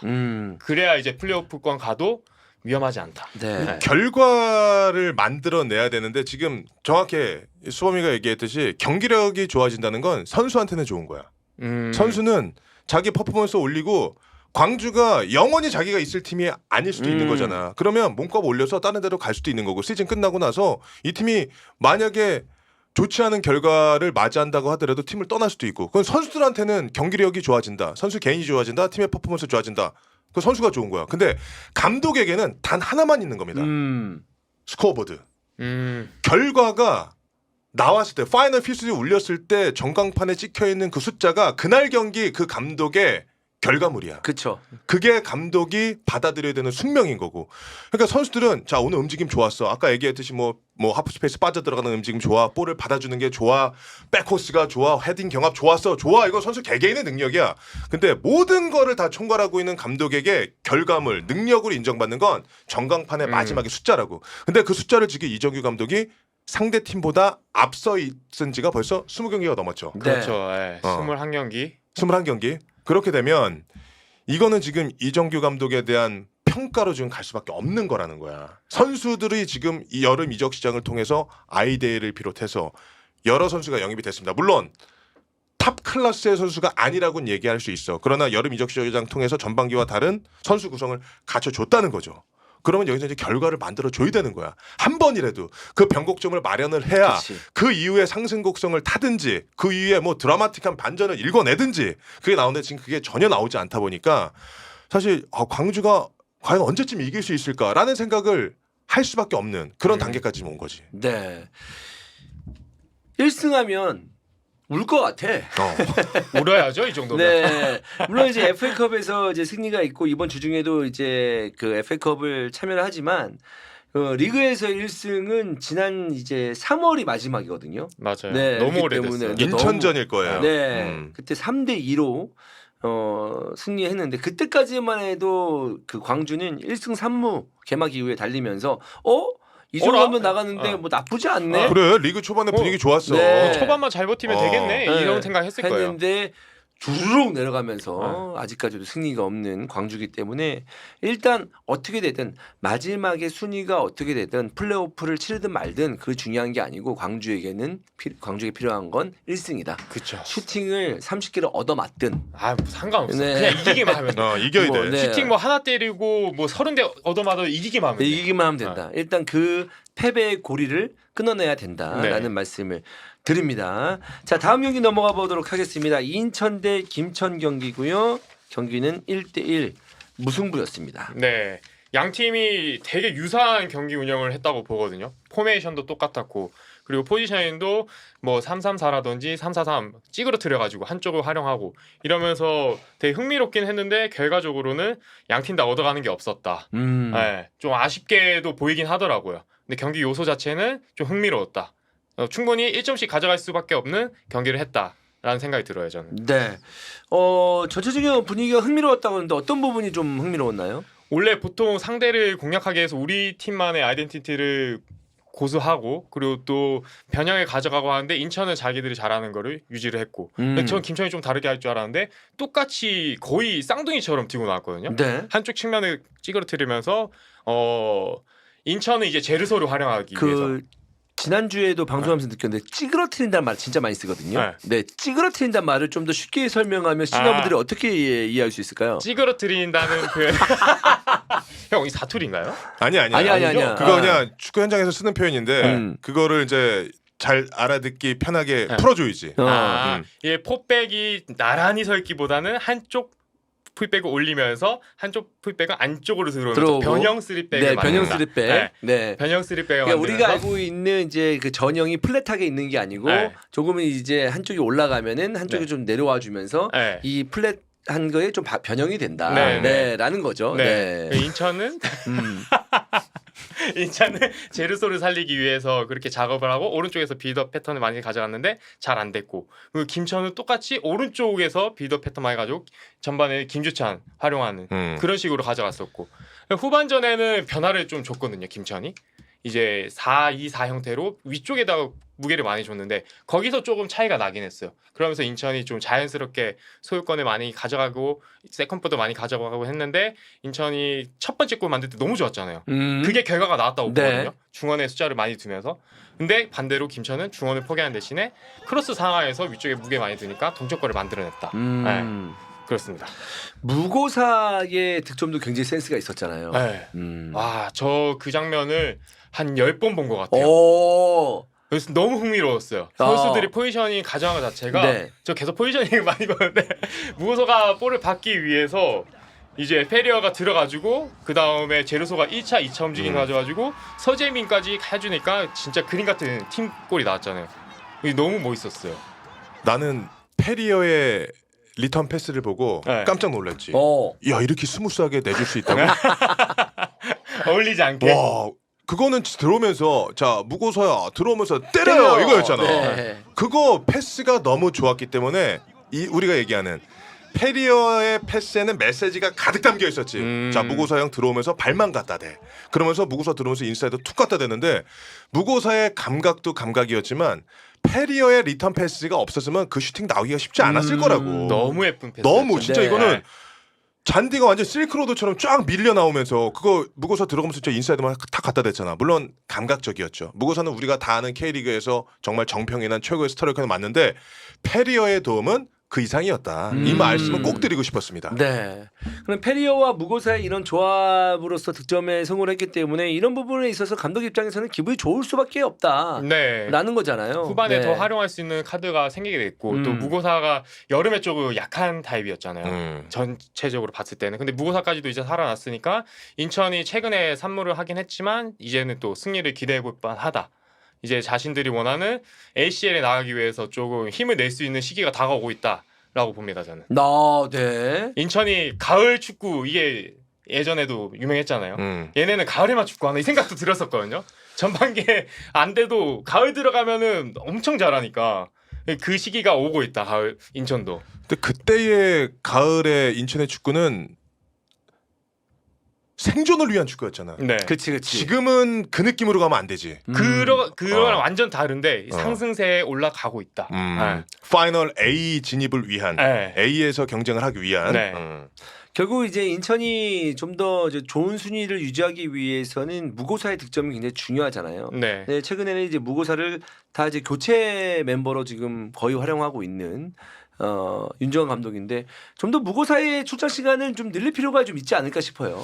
근데 페리어가 계속해서 선발 라인업에 이름을 올리고 있는 그리고 이제 페리어가 전방에서 보여주는 플레이를 좀 보면 윤정환 감독은 전방에서 좀 더 싸워줄 수 있는 상대 센터백들 가둬놓고 묶어놓고 피지컬로 좀 붙어주면서 버텨줘야지 이 선에서 밀고 올라갈 거 아니야. 자, 그런 역할을 좀 기대하기 때문에 최전방 탑 스트라이커는 계속된 페리어가 지금 고정이 되어 있지 않나라는 지금 생각을 갖게 되는 것 같아요. 네. 자, 근데 인천의 최근의 성적은 그렇게 좋지는 못합니다.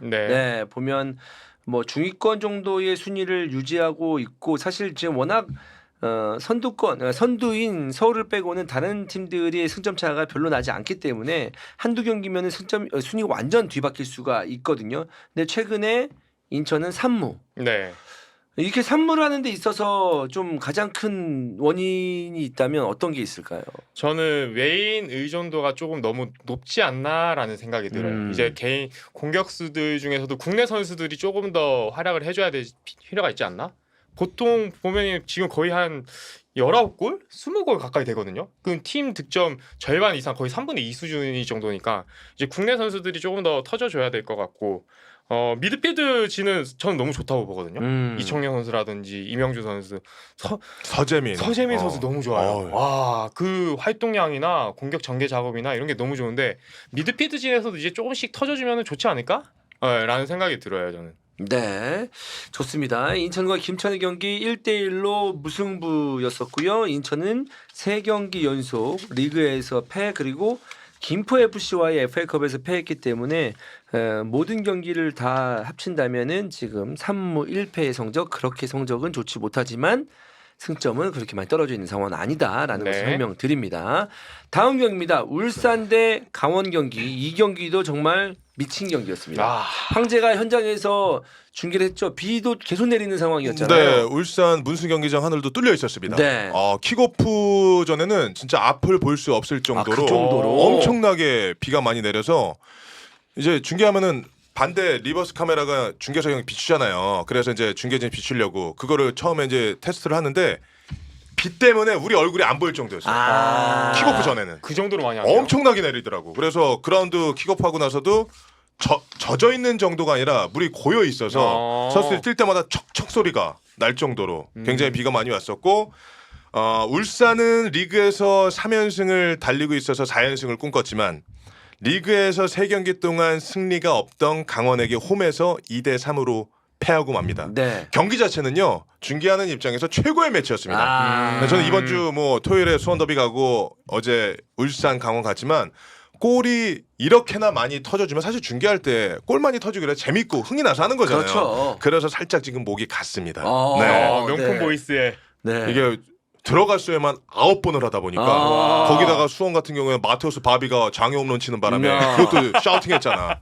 그래서 약간의 좀 성대에서 약간 새소리가 좀 나는 것 같은데 어쨌든 이날 경기 너무 재미있었고 경기 전에 뭐 김현석 감독의 인터뷰 보면 굉장히 근엄하게 3연승을 달리는 팀답게 굉장히 멋있게 입장을 하셨었고 오히려 이제 원정팀 정기원 감독은 엄살을 엄청 피우는 거야. 우리 지금 안 좋은데 잘 해봐야지. 뭐 모재현 선수의 공백 이게 굉장히 컸었거든요. 강원 축구에 있어서. 그렇죠. 네, 정기원 감독도 인터뷰에서도 밝혔다시피 모재현 선수가 없음에도 불구하고 모재현이 있을 때처럼 축구를 하다 보니까 어려움을 겪었다. 이제 모재현이 없다면 우리는 다른 플랜 하에서 다른 축구를 해야 된다라고 이제 경기 전에도 그 얘기했는데 그게 제대로 나왔지. 일단은 항상 탑에서 최병찬과 호흡을 맞췄었던 고영진이 오른쪽 측면. 물론 그 전 경기에서도 그렇게 나오긴 했습니다만 고영진 선수의 움직임이 굉장히 좋았었어요. 측면에서 벌려 있지만 않고 중앙으로 들어가면서 하프 스페이스로 빠져 들어가고 또 중앙으로 파고들다가 뒷공간으로 침투하는 그런 움직임도 굉장히 좋았었고 뭐 전체적으로 이제 그림 자체는 잘 이어갔었던 강원인데 흐름은 강원이었는데 득점은 울산에서 먼저 나옵니다. 이동경의 왼발은 황금이에요. 지금 못 막죠. 못 막아. 그냥 분위기 자체가 원정팀 강원이 이끌어 나가고 있었는데 프리킥이 딱 한 번 납니다. 그렇죠. 그러니까 이동경이 반대로 딱 때려놔. 그러니까 이번 시즌 들어서 한 골도 없던 김영건의 이마에 그대로 배달이 되면서 김영건이 그대로 꽂아놓죠. 그냥 그 분위기가 완전 바뀌어버리는 거야. 강원은 계속 두들기고 있었어. 근데 안 돼. 그러다가 이동경 왼발 형 받아 이러고 딱 띄워주니까 그대로 꽂아놓고 그러면서 울산이 먼저 유리한 분위기를 가져갔었죠. 그런데 득점을 만들었던 건 울산의 스타일이 있을 수는 있는데 그 전 과정 물론 그라운드 컨디션이 있을 수 있죠. 비가 워낙 많이 내렸으니까 약간은 뭐 후방에서부터 그리고 미들 그리고 파이널 서드로 전개되는 과정에서의 매끄러움은 전반전에 좀 나타나지 못했던 그런 울산이었죠. 이 울산 같은 경우에는 그렇게 좀 어렵게 골을 넣긴 했습니다만은 그래도 울산의 힘을 봤을 때는 홈에서 먼저 득점한 건 굉장히 기분 좋은 소식이잖아요. 근데 시달리긴 했어요. 그 시달린 이유가 강원의 제시가 너무 좋은 폼을 보여주더라고요. 네, 첫 선발이었잖아요. 제시 선수에 대한 영입 비하를 들어보면 이게 일단 뭐 영상도 좀 찾아보고 제시 이 정도면 우리 강원에 좀 도움이 될 수 있을 것이다. 그리고 정규영 감독이 추구하는 축구는 일단 활동력이 좋아야 됩니다. 그렇죠. 단순히 볼만 잘 차는 공격수를 원하지 않아. 근데 와서 운동을 같이 해보니까 너무 좋았대요. 그러니까 예상했던 폼과 실제 함께 합을 맞춰보면서 트레이닝 과정 속에서 지켜본 제시가 너무 좋았던 거지.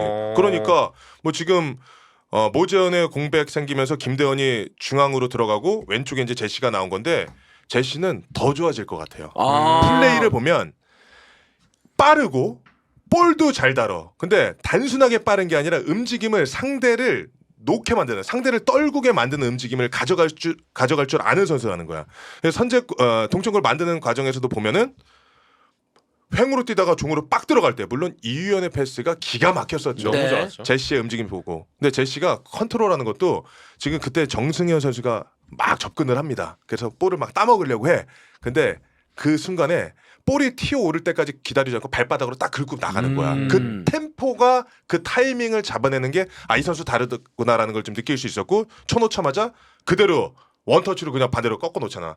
그 감각적인 게 아주 좋았던 선수. 그리고 이제 뭐 대부분의 팬들이 뭐 풀 경기를 보신 분들도 있겠지만 하이라이트는 잘 안 잡히는 부분들이 있는데 제시의 움직임 자체가 엄청 기민해. 빨라. 날렵하고. 그리고 상대를 순간적으로 딱 떨궈 놓고 나가는 2, 3m 딱 떨궈 놓고 나가는 이런 움직임이 굉장히 좋더라고. 순간적인 타이밍이 좋구나. 그게 굉장히 좋은 선수야. 네. 그래서 정기용 감독이 추구하는 그 축구에는 아주 잘 어울릴 수 있는 선수가 지금 여름 이적 시장에서 영입이 되었다라고 좀 볼 수 있는 거죠.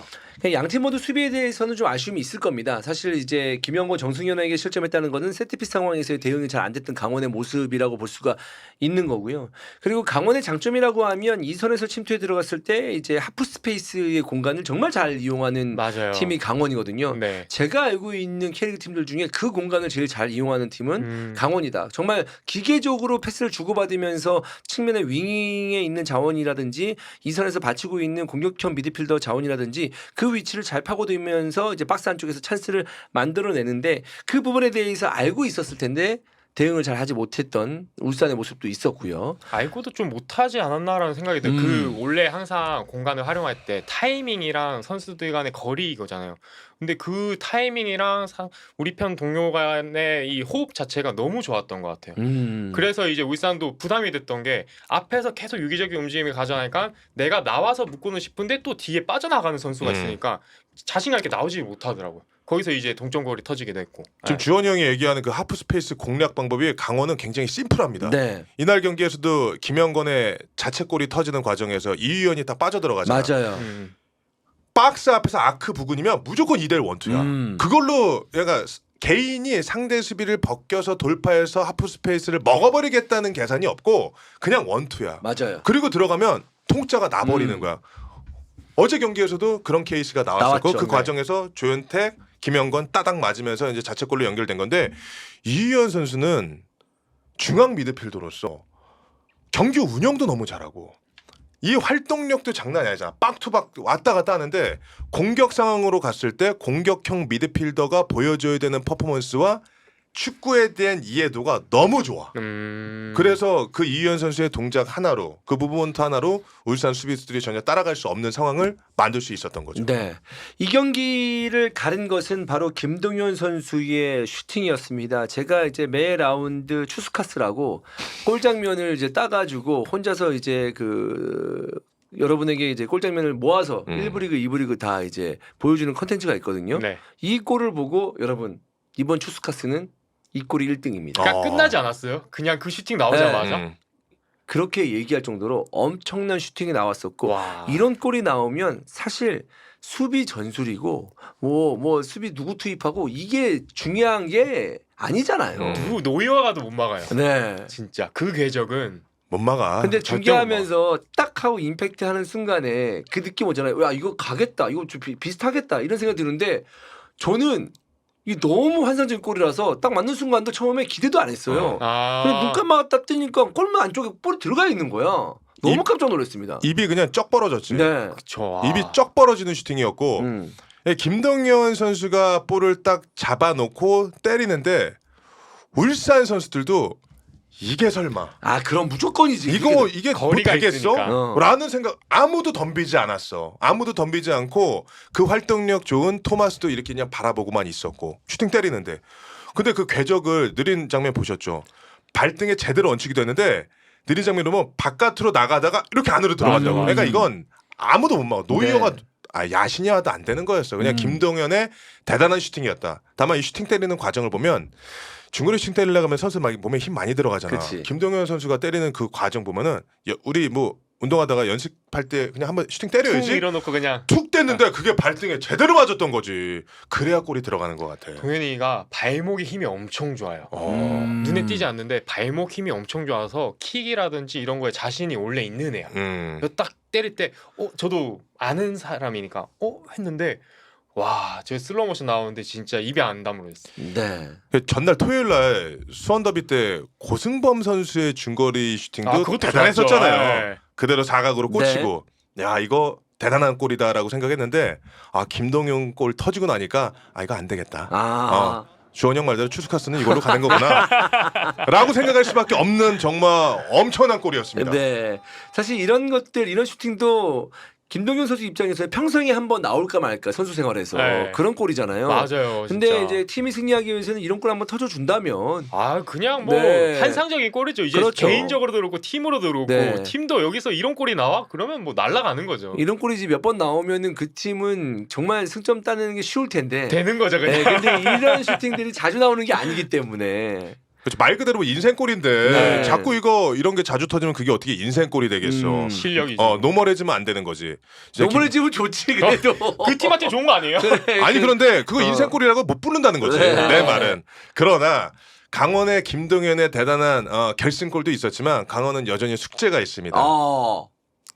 크로스가 올라오면 당연하질 못해. 나는 그런 생각을 했어. 이거 야구 때문인가? 그러니까 처음에 실점하는 장면은 이동경의 킥이 너무 좋았었고 박청효가 대응하지 못했었고요. 근데 두 번째 이제 정승현 선수에게 실점하는 순간은 이게 크로스 자체가 아주 먼 쪽에서 궤적 자체가 크게 들어왔었다고. 네. 탄도가 굉장히 높았고 볼의 채공 시간이 길었는데 야구는 괴물이었습니다. 야구는 너무 좋죠 요즘에.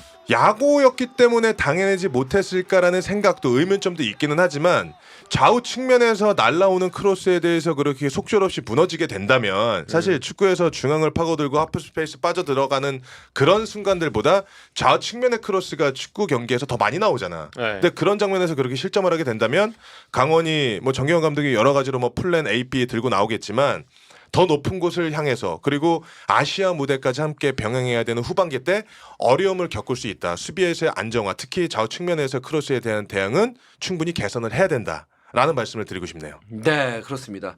이 강원이 ACL 참가하나? 투. 투로 갖고 나간 이번에 거죠. 연장 져가지고. 그래서 져가지고 투로. 그래서 강원의 이제 수비력만큼은 신경을 써야 되는 부분이 뭐냐면 저도 중계를 보면서 이 특히나 크로스나 이런 거 봤을 때 이 멘트를 잘 못 잡더라고요. 이게 위치를 잘 못 잡으면서 상대에게 좀 공간을 내주는 그런 모습이었는데 거기에 야구까지 있으니까 부담이 될 수밖에 없다라는 네. 거고 울산 입장에서 야구 얘기를 해서 말씀드리지만 좀 더 이제 시간이 좀 더 있었더라면 울산도 좀 박스 안에서 야구가 비비는 장면들이 많았기 때문에 추가골을 넣을 수 있었을 텐데 네. 사실 본인들의 이런 그런 노력보다는 김동현의 이 환상적인 딸깍 한 방이 네, 더 시원했다. 제대로 딸깍 네, 진짜. 보는 그렇습니다. 사람마저 시원하게 만들었다. 네. 그래서 이런 경기에 대해서는 멘탈적으로도 참 한 방 얻어맞은 기분이기 때문에 힘들 수 있겠지만 축구에서 이런 골 터지면 답 없다. 맞아요. 네, 라는 겁니다. 네. 그래서 서로 여러 가지 어떤 그 장단점을 비교해 봤을 때 2대2 정도면은 뭐 공정했다라고 볼 수 있겠지만 네. 김동현이 그걸 막아섰고 네. 이 골은 계속 아마 오늘 이 히든풋볼 방송에서 유튜브 업로드 보내는 이 골이 계속 나오고 있을 겁니다. 네, 봐도 계속 봐도 지겹지 되죠, 않은, 이거는 진짜. 그런 골이지 않을까라는 생각입니다. 3대2로 강원이 승리한 경기였었고요. 마지막 경기 가보도록 하겠습니다. 네, 여기도 네, 많이 힘들어하고 있는 정부 팬인데 부천에게 3골이나 실점하면서 3대2로 전북이 패배했고 양 팀의 체급차로 봤을 때는 이 정도의 스코어와 이 정도의 결과는 전북 팬으로서는 용납할 수 없는 그런 결과였습니다. 네. 부천이 홈에서 전북을 맞아서 3대2로 승리를 따냈죠. 네. 이로써 부천은 K리그1 승격을 해서 디펜딩 챔피언 전북을 상대로 이번 시즌 2승 1무를 따내게 됩니다. 너무 강조하시는 거 아니에요? 이 얘기를 왜 하냐면 이 징크스인 건가요? 그러면 전북의 개막전이 부천과의 네. 경기였습니다. 부천과의 경기였을 때 홈에서 패배를 당하죠. 네, 전북은 디펜딩 챔피언이었고 팬들도 굉장히 기대를 많이 했었던 경기, 승격팀과의 경기였는데 패배를 했단 말이야. 근데 그날의 경기와 어제 있었던 부천과 전북의 경기는 데자뷰처럼 반복되는 구간들이 상당히 발생했어요. 수비에서의 실책, 상대에게 뒷공간을 내주면서 갈레고를 그냥 날뛰게 만든 죄. 네. 제어가 안 그 됐지. 죄값을 어제도 받게 된 거죠. 그래서 이게 다른 방법으로 다른 방향으로 상대에게 일격을 당할 수는 있어. 근데 전북이 1라운드 때 노출되었었던 그 문제점이 이번 맞대결에서도 동일하게 발생을 했다는 것 자체가 저는 약간 좀 납득하기 좀 어려웠던 똑같은 방법이어서 갈레고에게 얻어맞고 또 갈레고에게 얻어맞고 참 이런 얘기를 하면은 전북 입장에서 뼈 아플 건데 그 얘기를 조금 풀어서 해보자면은 어쨌든 스쿼드의 양과 질을 봤을 때는 부천이 더 할 게 없단 말이에요. 그러면 이 친구들이 이제 부천이라는 팀이 나올 수 있는 방법은 몇 가지가 안 되는데 그렇죠. 이 똑같은 방법, 그러니까 비슷한 방법으로 나올 텐데 이거에 대해서 아직까지 대응을 못한 전북이었다. 이렇게 얘기해도 되는 거 아니겠습니까? 일단은 뭐 부천이 득점하는 과정들을 우리가 유심히 살펴보면 경기를 잘 풀어나가는 그런 과정이 아니라 물론 상대의 볼을 끊어내고 우리는 빠르게 카운터를 때려서 갈레고의 속도를 기점으로 해서 뭔가 결과물을 만들어낸다. 이것은 계획일 수 있죠. 근데 그 계획을 허용을 한 거 아니야 전북 입장에선. 본인들의 실수로 인해서 조이제 선수의 볼 컨트롤에 대한 이후에 거기서 상대의 네. 압박을 벗어나지 못하고 그러면서 그대로 공격 유망한 공격 기회를 내주고 그대로 실점을 했었는데 이 장면이 1라운드 뭐 이 히든 풋볼 K 보시는 분 아시겠죠? 돌려보잖아 1라운드 거 동일합니다. 아 그때도 실수했었죠. 유사하게 예, 들어갑니다. 예. 거기서도 실수로 인해서 기회를 내주고 그대로 골을 얻어맞습니다. 근데 똑같이 나와. 근데 나는 이런 생각을 했어. 뭐 아시는 분은 아시겠지만 지금 전북의 전력 분석관이 지난 시즌에 부천에 있었습니다. 나 이것도 참 아이러니한 거야. 네. 부천에서 전력 분석관으로 일했던 분이 지금 전북으로 넘어갔는데 부천의 스타일을 전혀 캐치를 못하는 건가? 아니면은 이영민 감독이 작년과 축구 스타일이 완전히 바뀌었나? 라는 우리가 의문점을 가질 수 있잖아. 근데 이영민 감독의 축구는 조금 더 디테일이 가미가 됐지 지난 시즌과 크게 다르지 않아.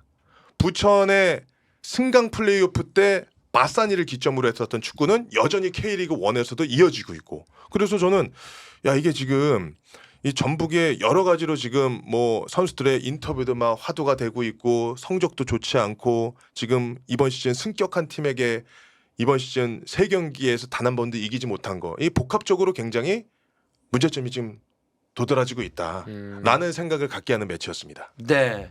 그러면 이제 정용영 감독의 축구를 봤을 때 부천을 저는 그렇게 생각하거든요. 그러니까 부천이 준비를 잘하고 뭔가 이제 상성이 있다고 생각을 하더라도 이 정도로 많은 실점을 할 건가라는 생각과 지금 전북의 승률이 굉장히 안 좋아요. 그렇죠. 정확하게 우리가 아까 제주 이야기할 때 4개바의 해트트릭을 이야기했었죠. 네. 그게 지난 라운드입니다. 전주성에서 제주에게 3골을 허용했어요. 그럼 실점률이 두 정말 많다는 두 거잖아요. 경기만 딱 찾아보면 네. 두 경기에서 6골을 실점을 한 거예요. 네. 그러니까 제주와의 홈 경기에서는 상대 한 명의 선수에게 해트트릭을 허용을 했고 부천 원정 경기에서는 부천에게 먼저 3대 0으로 끌려갔죠. 맞잖아. 네. 그 다음에 3대 1로 붙어버린 거잖아. 네. 그냥 3골을 한꺼번에 내준 거야. 그러니까 이게 뭔가 수비 라인에서 완전히 지금 뭔가 좀 무너졌다. 지금 제어가 안 된다. 조직력 자체가 지금 무너져 있다. 그리고 물론 실점하는 순간들 보면은 실책이 좀 많아. 해서는 안 되는 실책이 나오다 보니까 상대에게 공격권 뺏기고 마지막에 갈레고의 결승골이 터지는 그 상황도 보면 미드필더에서의 볼 컨트롤 미스가 결국에 구스타보에게 연결되고 구스타보가 그대로 갈레고에게 연결해주면서 그게 결승골이 된 거잖아요. 이런 잔잔한 실수들이 자꾸 쌓이게 되면서 전북에게는 크나큰 패배로 지금 다가오고 있다라는 것이고 이거는 전체적으로 지금 뭔가 안 맞는 것 같아. 뭔가 지금 여기는 지금 자꾸 문제점이 커지고 있는 것 같다. 근데 사실 안 맞으면 안 되거든요. 지금 그렇죠. 시점에는 이제 팀이 20경기 또 넘었는데. 전북이란 팀은 더 잘 맞아가면서 조직적인 수비를 보여줘야 되는 거 아닌가요? 그렇죠. 저는 약간 다른 관점으로 봤는데 제주랑 부천이랑 했을 때 전북이 실점한 패턴 보면은 다 전북의 오른쪽 측면이에요. 김태환 선수 자리. 근데 전북이 포지션 그 공격할 때 보면은 2-3-5 형태로 양쪽 풀백을 다 올리거든요. 김태환 선수의 나이를 조금 고려해야 되지 않을까? 비대칭을 써서 최우진 선수를 높이 올리고 김태환 선수도 무게감을 가져가면서 왜냐면은 이동주 선수가 스피드가 워낙 좋고 그 선수의 장점을 살리는 거면 측면에서 도입하 이런 거잖아요. 근데 지금 같은 포지셔닝을 하프 스페이스에 갖다 놓으면서 이동주 선수의 장점도 못 살리고 김태환 선수의 장점도 조금 애매해져 버린 거죠. 수비적인 부분에서. 그것도 부천이 역습할 때 딱 대놓고 그냥 여기 측면만 노리잖아요. 역습 나갈 때. 그게 제어가 아예 안 되는 거예요. 또 저번 경기에서도 말씀드렸는데 전북이 이제 작년에 박진섭, 올해 오베르단, 포백 앞에 있는 홀딩 미드필더 역할이 너무 좋았었어요. 그러니까 포백도 든든하게 막아낼 수 있고 상대한테 역습도 잘 안 내줬었는데 지금 오베르단까지 나가고 나니까 수비적인 제어가 말씀하신 대로 잘 안 되는 것 같아요. 그러다 보면 공격을 하더라도 이 공격수들을 제일 마음 놓을 수 있는 게 우리가 뺏겨도 수비가 뒤에서 계속 끊어주고 레스트 디펜스 해주면서 바로 공격권 찾아오고 이러면은 괜찮은데 그게 안 되니까 공수가 다 흔들리는 느낌. 근데 이번 경기에서의 전북에서의 실점 장면은 그런 케이스가 좀 아니었어. 전북이 만들어낸 실책 그거를 자멸. 부천이 그대로 따먹은 거지. 이거는 지금 뭐 김수범 위원이 얘기하는 부분이 무슨 얘기인지는 알겠는데 이번 라운드에 발생했었던 실점 장면과는 조금 거리가 있는 부분이에요. 좀 개인적인 실수들이 그렇죠. 좀 나오면서 개인적인 실수들이 컸지 이번 부천 원정에서의 패배는 개인의 실수가 굉장히 컸다. 개인의 실수가 이렇게 많이 나온다는 것은 그만큼 팀이 안정되지 않았다는 것도 이제 반증이 되겠는데 어쨌든 세 골이나 이렇게 먼저 실점하면은 아무리 난다긴다한 전북이라도 따라가긴 힘들잖아요. 축구라는 네. 스포츠에서. 근데 그 중심에는 김예건이 아닌 성예건이 있었습니다. 그렇습니다. 네. 성예건 선수가 여름 이적 시장에 부천에 합류를 했죠. 근데 성예건 선수의 영입 비하를 살짝 들려드리면 철원에서 여름에 이제 전주 훈련을 해요. 근데 이제 한남대학교 당시 학생이었어. 그래서 자 연습 경기 한번 합시다라고 해서 들어왔는데 근데 연습 경기인데 구전으로 들으니까 성예건 선수가 부천과의 경기에서 전반전에 경고를 2개 받아서 퇴장을 당한다고 합니다. 네네. 엄청나게 거칠었던 거지. 연습 경기에서 퇴장을 당한 거야. 네. 뭔가 좀 보여주고 싶었나 봐. 전반전에 퇴장을 딱 당해. 근데 연습 경기니까 후반전에 다시 뛰게 해준 거야. 근데 후반전에 들어와서도 다부지고 포기하지 않고 뭔가 부천의 색깔을 지니고 있는 듯한 이미 이영민 감독이 원하는 축구를 막 애가 계속 한 거야. 성예건 선수가. 그러니까 좋은데? 그리고 당시에 염색을 하고 있었대. 빨간색으로. 한남대 특징이잖아요. 에이스드 염색하는 거. 아 진짜? 한남대는 한남대학교. 에이스들을 염색을 시켜요. 더 눈에 띄라고. 그게 그 학교의 약간 전통? 미드필더에 보면 한 명씩 있어. 나 몰랐어. 아주 센 노랗든가 아주 빨갛든가. 골키퍼든지 에이스들은 딱 염색을 하고 있어요. 좀 이렇게 튀어가지고 올라가라고. 네, 감독님이 일부러 시키신대. 와 대박. 네. 그게 빨간색 머리를 하고 있어서 부천에서 저 강백호다. 플레이 스타일도 아주 거칠고 다부지그래요. 강백호라고 불렸는데 그게 성예건이었던 거지. 근데 그 연습 경기를 치르고 나서 괜찮은데 그러고서 이제 구단에서 추적을 한 거예요. 계속. 대학 동일 연령대에서는 어떤 경기를 보여줄까? 지금 우리랑 할 때는 이랬었는데 그러면은 동일 연령대면은 좀 더 장점이 드러날 수 있잖아. 가지고 있는 걸 더 보고 싶었던 거지. 그 이후에 이제 성예건을 영입을 했는데 성예건 선수한테도 어떻게 보면 흐름 자체가 상당히 좋은 게 성예건이 영입이 되는 타이밍에 부천의 미드필더 카즈가 부상을 당합니다. 네. 그러면서 싹 들어온 거지. 근데 기회는 준비된 자가 잡는 거야. 아무리 넣어주고 너 해봐라고 해도 준비가 안 돼. 끝나는 거거든. 근데 그 위에 성예건 선수는 퍼포먼스를 경기력적으로 나타내주면서 팀에 도움이 되고 그리고 우리가 성예건 선수 지금 얘기를 하니까 득점도 터뜨렸잖아요. 그리고 우리가 김종우 선수의 골이 터지는 순간은 우리가 한번 잘 봐야 돼. 네. 김종우 선수가 골을 터뜨리는 순간에 성예건은 어디선가 박스 안에 들어가서 티아경력에 볼을 주고 돌아나갑니다. 그 순간 그 찰나의 순간에 전북의 수비수가 약간 흔들려 딸려나가. 그러다가 볼이 중앙으로 들어가면서 김종우가 볼을 잡고 구석으로 밀어넣죠. 어우. 정적을 깨는 말고 경계한다 땡. 이 성례건에 대한 이야기를 하다 보니까 그래서 그 성례건의 플레이는 부천의 플레이 곳곳에 굉장히 숨어 있다. 강원원정에서도 성례건 선수가 득점에 성공한 바가 있습니다. 근데 그 상황에도 보면 중앙 미드필더임에도 불구하고 박스 안으로 들어가서 타격을 가할 수 있는 위치에서 득점을 만들어냈고 이날 경기도 마찬가지예요. 역습하는 순간에 중앙 미드필더인데 파이널서도 계속해서 전력 질주하죠. 경기당 저 관계자한테 들으니까 기본적으로 한 경기 활동량이 13을 찍는데 기본적으로 기본은 찍는다는 거야. 12의 후반대 그 13을 찍고 나온대요. 그러니까 얼마나 활동량이 좋아. 근데 이게 그 에이전트한테 얘기 들어보니까 대학교 때도 이렇게 뛰었대. 그러니까 워낙에 스타일이 성실한 거야.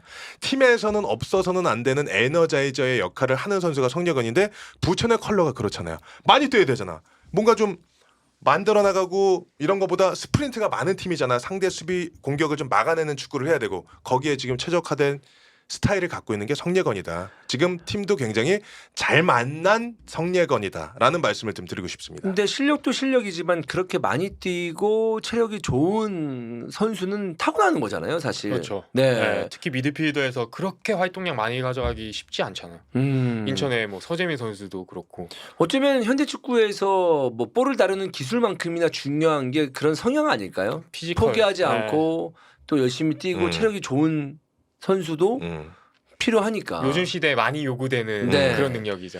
사실 지난 시즌부터 K리그 2 팀들에서는 성례건에 대한 관심이 굉장히 많았었어요. 나도 들은 바가 있었고. 네. 근데 가지 않았지.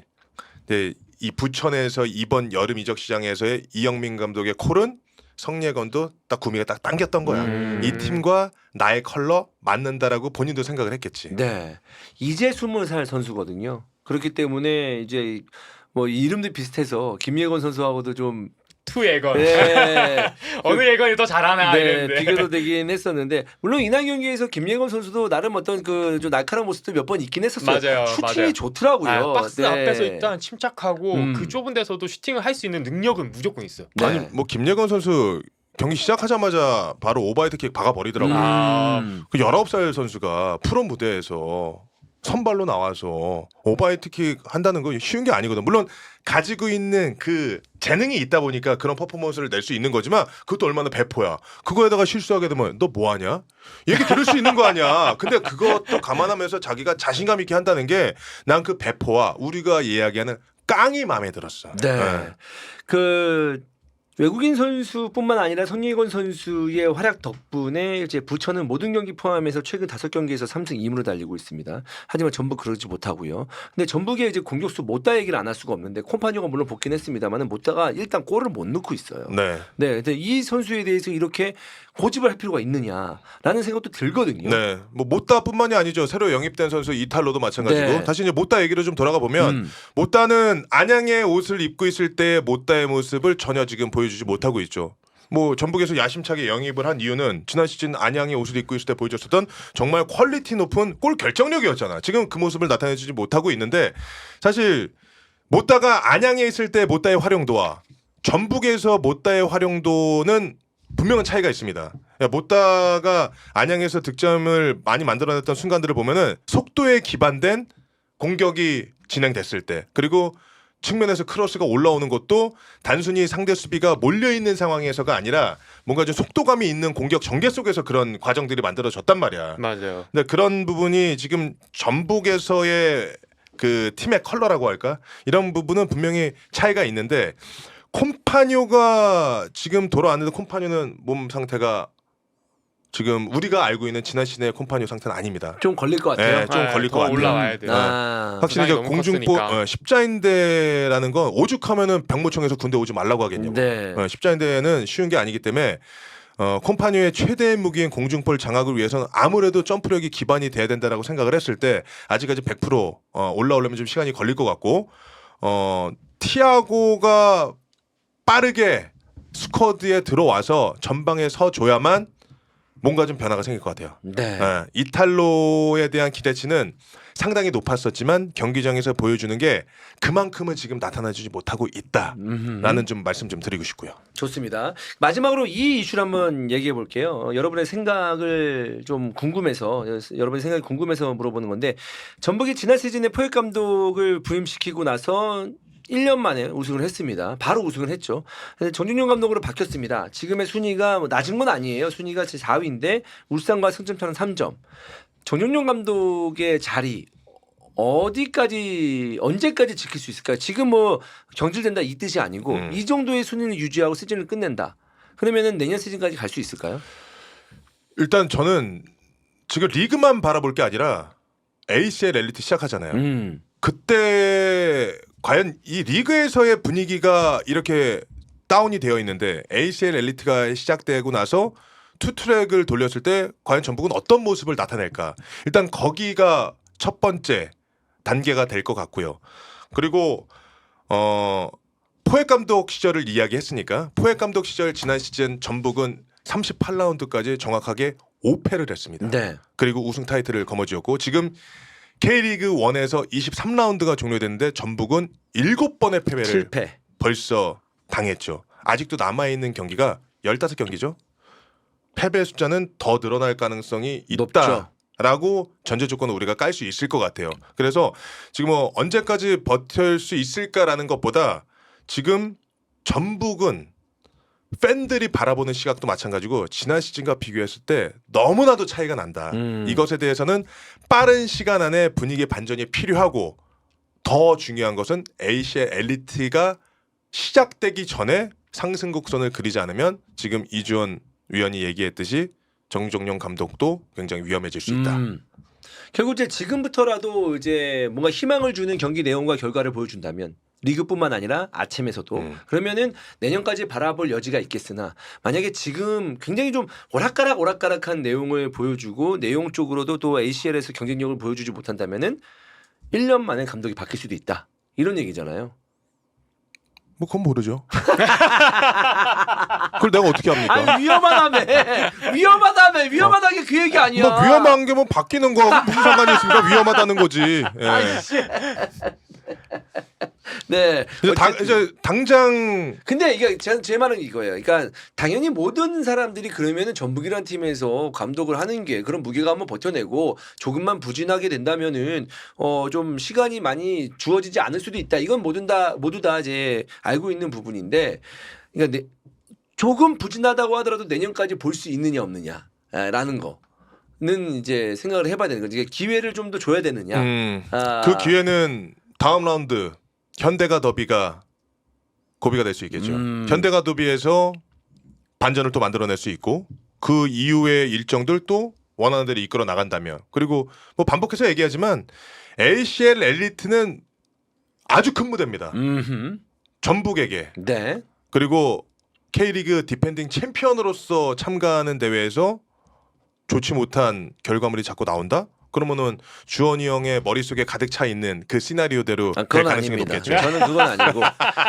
이게 왜냐하면 1년 만에 한 번에 좋은 축구를 하는 게 말처럼 쉬운 거는 아니거든요. 근데 포획 감독은 만들어냈었잖아요. 그러니까요. 네, 포획 감독은 만들어냈죠. 그리고 제주의 세르지오 코스타 감독은 잘 하고 있고요. 지난 시즌 승강 플레이오프까지 갔던 제주를 이렇게나 많이 변화를 시켰죠. 물론 그렇죠. 거기에서 오는 메시지는 우리가 지금 마이크 앞에서 이렇게 얘기하지 않고 있다 하더라도 축구 팬들, 특히 K리그 팬들은 모두가 다 알고 있죠. 납득을 하고 있을 것 같아요. 네. 더욱더 이제 국내 지도자들도 이제 발전을 해야 된다 이런 얘기가 되겠는데, 전용용 감독에 대해서 전용용 감독 본인 스스로가 본인을 이제 믿게끔 만들어낸 경기를 앞으로는 해야 된다. 시간이 얼마 없다. 네. 이제 여름 다 지나가고 있는 그런 시점이고요. 그렇기 때문에 매 경기 그동안에 좀 까먹은 경기들이 많아서 매 경기가 시험대가 될 것이다 라는 말씀을 여러분께 드리도록 하겠습니다. 자, 오늘 준비한 경기는 여기까지고요. 어떻게 보셨는지 모르겠습니다. 뭐 라이브는 이제 저희가 열심히 텐션 있게 방송을 했는데 업로드되는 영상이 어떻게 나갈지 저 역시도 궁금하거든요. 우리 PD의 역량이 중요한 부분이긴 한데요. 경기 영상이 같이 포함이 되는데 네, 캐릭 영상이 같이 포함되어 있으니까 조금씩 더욱더 이제 발전하는 그런 그 히든풋볼이 되도록 하겠습니다. 오늘 아까 PL도 그렇고 지금 인원수가 1000명이 넘습니다. 1100분께서 보고 계십니다. 와, 네, 엄청 그렇기 많이 때문에 보신다. 네. 진짜. 너무나 감사드리고요. 히든풋볼 이렇게 이제 숲에서 매주 월요일에 3시 K리그 그리고 18시에 PL까지 계속 이어지니까요. 여러분들 많은 관심 부탁드리겠고 여러분이 이런 관심을 많이 보여줄수록 저희 방송 텐션은 올라가니까요. 더욱더 열심히 하도록 하겠습니다. 여러분. 여기서 마무리하도록 하겠습니다. 여러분 고맙습니다. 고맙습니다.